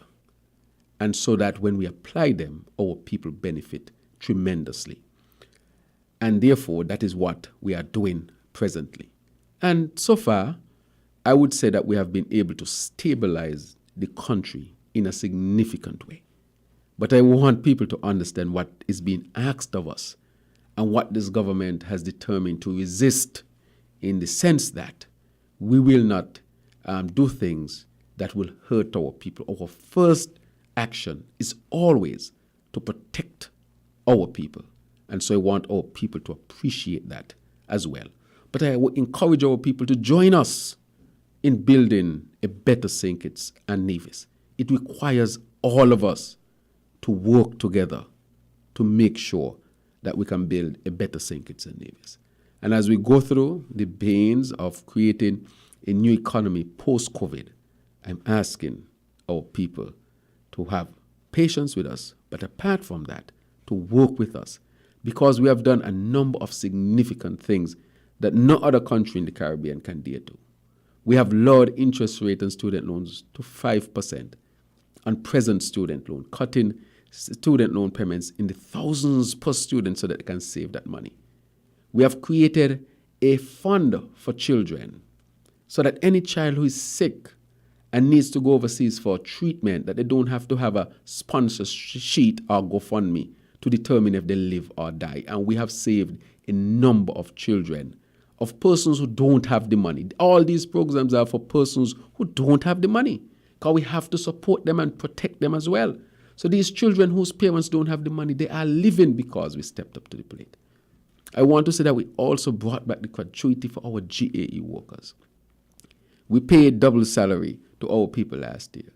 We also made sure that persons who were fired from their jobs because they did not take the vaccine, that we helped them, and there are others to be helped as well. We gave the honorarium to our frontline workers, the security forces, and so forth. We gave them that. We did not increase the taxes on our businesses protecting them. We continue to subsidize electricity into the tens of millions of dollars so that we can have the lowest electricity costs possible. As a matter of fact, St. Kitts and Nevis has one of the lowest electricity costs within the OECS. We have one of the lowest rate of inflation within the OECS as well. And we have one of the better salary system, which we're also looking at. So we have done a number of critical things, even with good governance, the laws that we have enacted, rights to the Rastafarian, helping those who are domestically abused to access the court system to the magistrate system and don't have to go to a high court. About to launch our housing program for our people. And so we have done a number of critical things in such a short time that other countries can't even dare look at them. And we have done a lot of them. So we have a lot to be thankful for here in St. Kitts and Nevis. And before you come in, Abel, to say that we have located the land for our new smart hospital. And I want to say the reason why I'm doing that is because we now know that the temperature has gone above 1.5 in terms of its increase. That's why you have all these heat waves killing people, destroying countries, affecting countries across the world. We need a hospital here that can withstand the climate change. So in the event when we get that monster hurricane, if it's one building that should be in proper condition, it should be the hospital. That should not go down. And that is why I'm pursuing that so quickly in such a short term so that our people can always be protected. There are a lot of other things we have done in terms of flights coming into St. Kitts, again, expanding tourism, drilling for water in Keon, which is a significant undertaking as well. And if you go from ministry to ministry, we have started the elderly program where the elderly can come out to the community centers and have a program for them. In the education sector, we have done a number of critical things, and we are going to restart the one-to-one laptop program, which will be an updated one-to-one laptop program. In the Ministry of Infrastructure, we're getting ready to launch a number of critical projects across St. Kitts and Nevis. So I can go from ministry to ministry to ministry, and we can see significant work is being done, and St. Kitts and Nevis is really being looked at as a country that is well managed and will continue to do such. Okay, Mr. B, I have a question here Sure. from someone. They wanted to find out this circular that went around that indicated that St. Kitts and Nevis has banned nationals from 7 countries.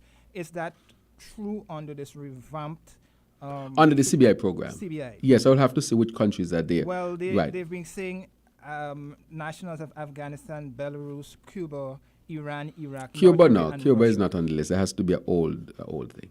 Okay. Right. Previously, we heard that Russia was one of the major source markets for our CBI program. Right.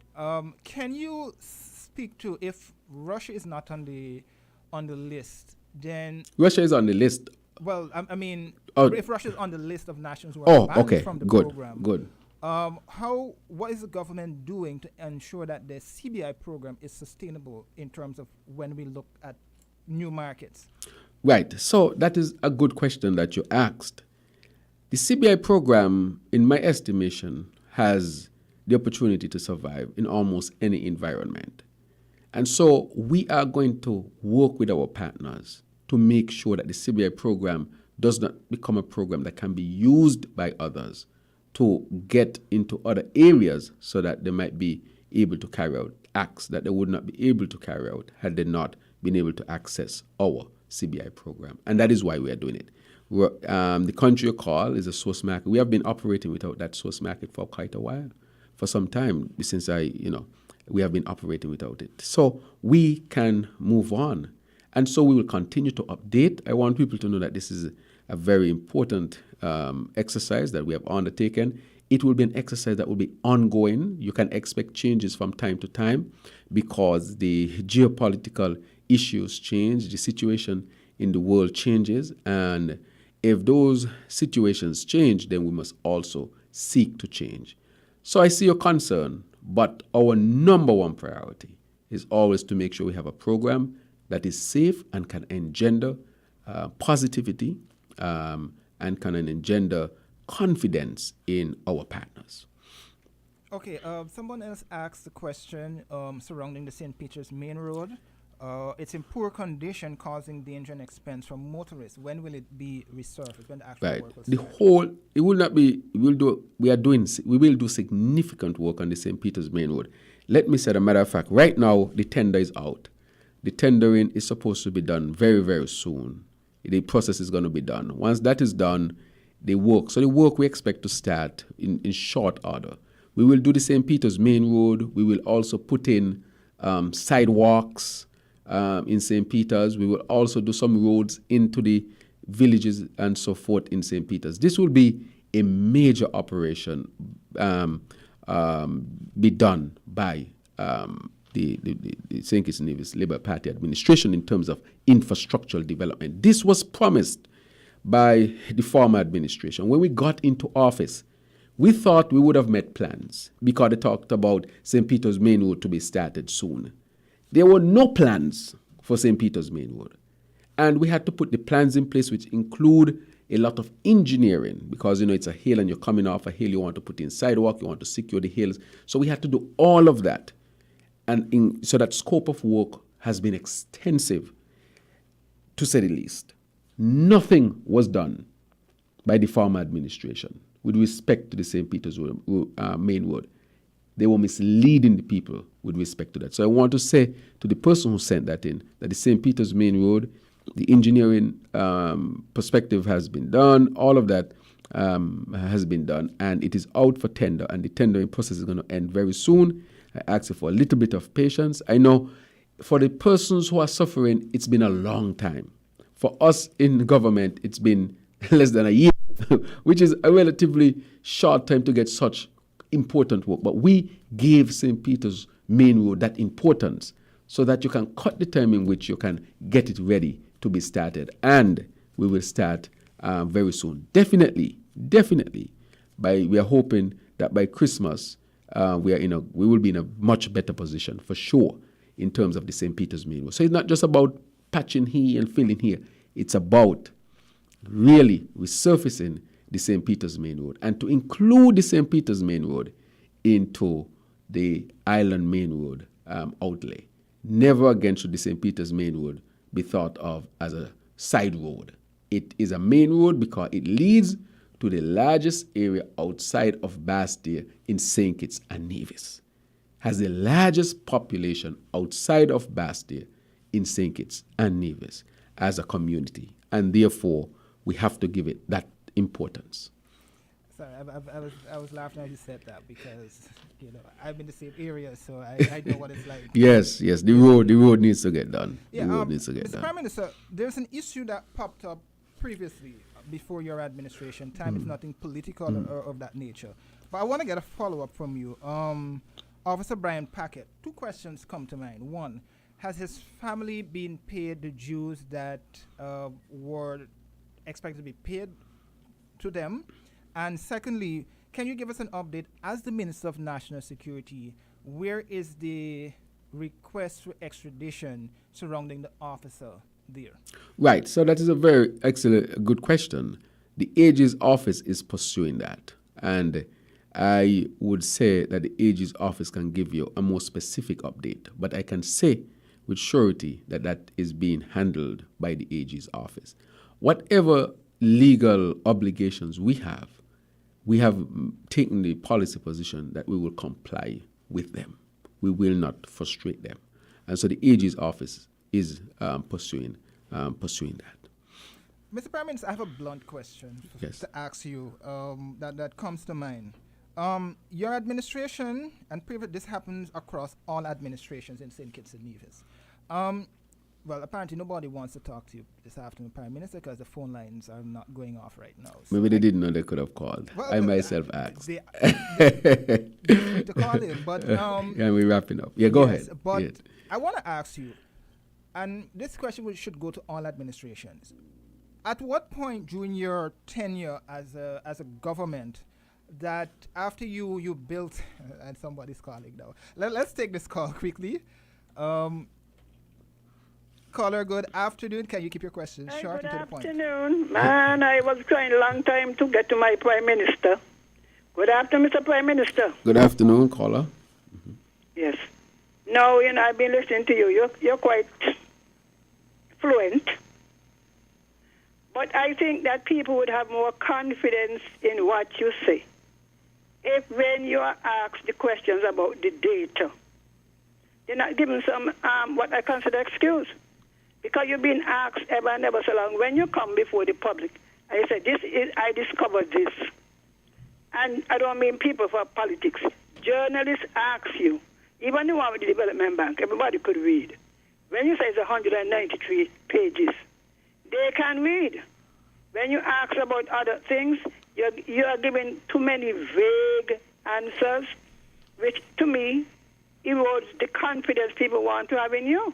And I wish you well. Thank you. Thank you. So let me respond to that one, Abel, because the caller made a fundamental point that I think I should address. With respect to the Development Bank, for example, it is being, the audit is done, it is being now examined and being pursued, and that will be presented to the people. And I think part of what she's saying is, look, we need to see it. We want to have a handle of it. And I share her sentiments with respect to that aspect of it. It is just that I'm being told by the legal advisors, not as yet. Mr. Prime Minister, this has to be completed, that has to be completed before all of it is released. So my decisions, in terms of that are based on legal advice and what is taking place. And as soon as they give me the green light, because just as I'm being asked by the public, I'm asking my advisors, when can I do this? When can I do this? And they are saying to me, you have to wait. This is almost. So once I'm given the green light, I will definitely bring back to the public. And then to give the public the opportunity to understand why I was delayed as well with respect to that. So the caller makes a fundamental point. I share in some of the sentiments because I too am anxious to also bring that to the public because the public has a right to also see that information. Okay, one more caller, go ahead. Can you keep your questions short? I guess we lost that caller. I think the issue was people did not know they could. As soon as you mention it, the phone started to ring. Okay, but I think we might have to wrap up because I give you some extra time. I had one question. Sure. I had one question, Mr. Prime Minister. At what point during the whole administration that you realize that you have to come to the people and tell them, hey, we cannot accomplish all that we want to accomplish in this term, and you have to give us another term? Because we keep hearing this, I was going to use a word that I shouldn't be using, but at some point you have to come to the people and say, listen, we promise you all of this during the campaign, but realistically all of it cannot be accomplished. Now, at what point do you come and tell people that? Right. So, Abel, we're not even a year into the administration as yet. This is a very, very, very short time. We are already accomplishing revolutionary things, big things, such as drilling of water and desalination plants, such as a new hospital, such as fund for children. And we can become, St. Kitts and Nevis now can be among the safest places in the world to get pregnant and have a child. I'm almost certain by the end of this year, we should be in the top 1% of the world. It's very, very possible. But I'm definitely within the top 5%. We can get there. I am saying that because we are on track for that. We have introduced that. We have also moved ahead to introduce good governance legislation. That was something that was being, avoided for a very long time. We have gone ahead and given Rastafarians the right. I'm looking to see if St. Kitts is the only place that has recognized Rastafarian as a legitimate religion. I don't like to use the word religion, I will say a faith. We have gone ahead and do that. We have gone ahead and made college free. We have gone ahead and reduced student loans to 5%, even for standing loans. We have gone ahead and we are moving to have a new housing revolution. We have gone ahead with our one-to-one laptop program. We have gone ahead with renewable energy outlay. So we have done, Abel, in that short time, a significant amount of work, and it's less than a year. So thank you very much for having me. I want to thank all those who listened. I wish we had the opportunity to listen, to get more calls, because I like to have calls and interaction, because I do learn from our people as well, because a lot of their questions, even if you, whatever the question is, there's always something in there. If you want to extract, you can extract. So I look forward for more interaction and to interact with the public. I think if they knew from the beginning that calls were they would have called, because as soon as you see the calls started to come in. The line is lighting up now, but I know you have I know I have to go, because I gave you extra time even. I gave you extra time even. I did give you extra time. Yes. That you have to say Good. before you go. Right. So I want to say thank you very much. That we need to meet again to give an opportunity for the callers to call in. I want to say that the St. Kitts Nevis Labour Party administration is completing its first year. I think irrespective of the difficulties that we would have had post-COVID, we have achieved a significant amount we have done a significant amount of work. I want our people to always know that we are working hard in their favor. When it comes to the CBI program, we had to work hard. When it came to the banks, we had to work hard. We had to stabilize the country. And to some extent, some people might have become somewhat frustrated because of some of the issues that they would have liked to have been addressed almost immediately. But first, the economy had to be stabilized. The banks had to be stabilized. Social security had to be saved. And CBI had to be pursued. And then we put so much things in place, preserving our social support system to the tune of 25 to 30% of the budget, which is a significant amount. And we'll continue to work to protect you, the people of St. Kitts and Nevis. So thank you once again for giving the Labour administration the opportunity to lead the government. Thank you for giving the members of my cabinet, of the federal cabinet, that team that is working so hard on your behalf. They appreciate the confidence that you have placed in them, and they'll continue to work, and we will continue to get better at this. Thank you very much for the opportunity to speak to you. Thanks, Prime Minister. And there you had it. That was Prime Minister Dr. Terence Drew, just updating the nation. Sorry that we couldn't get more calls in. I mean, the line was open. I only went on because nobody was calling. But there you had it. That was today's edition of Inside News. I'm German Abel, just sitting in here this week. So do take care and enjoy the rest of your weekend and stay safe and hydrated. Thanks.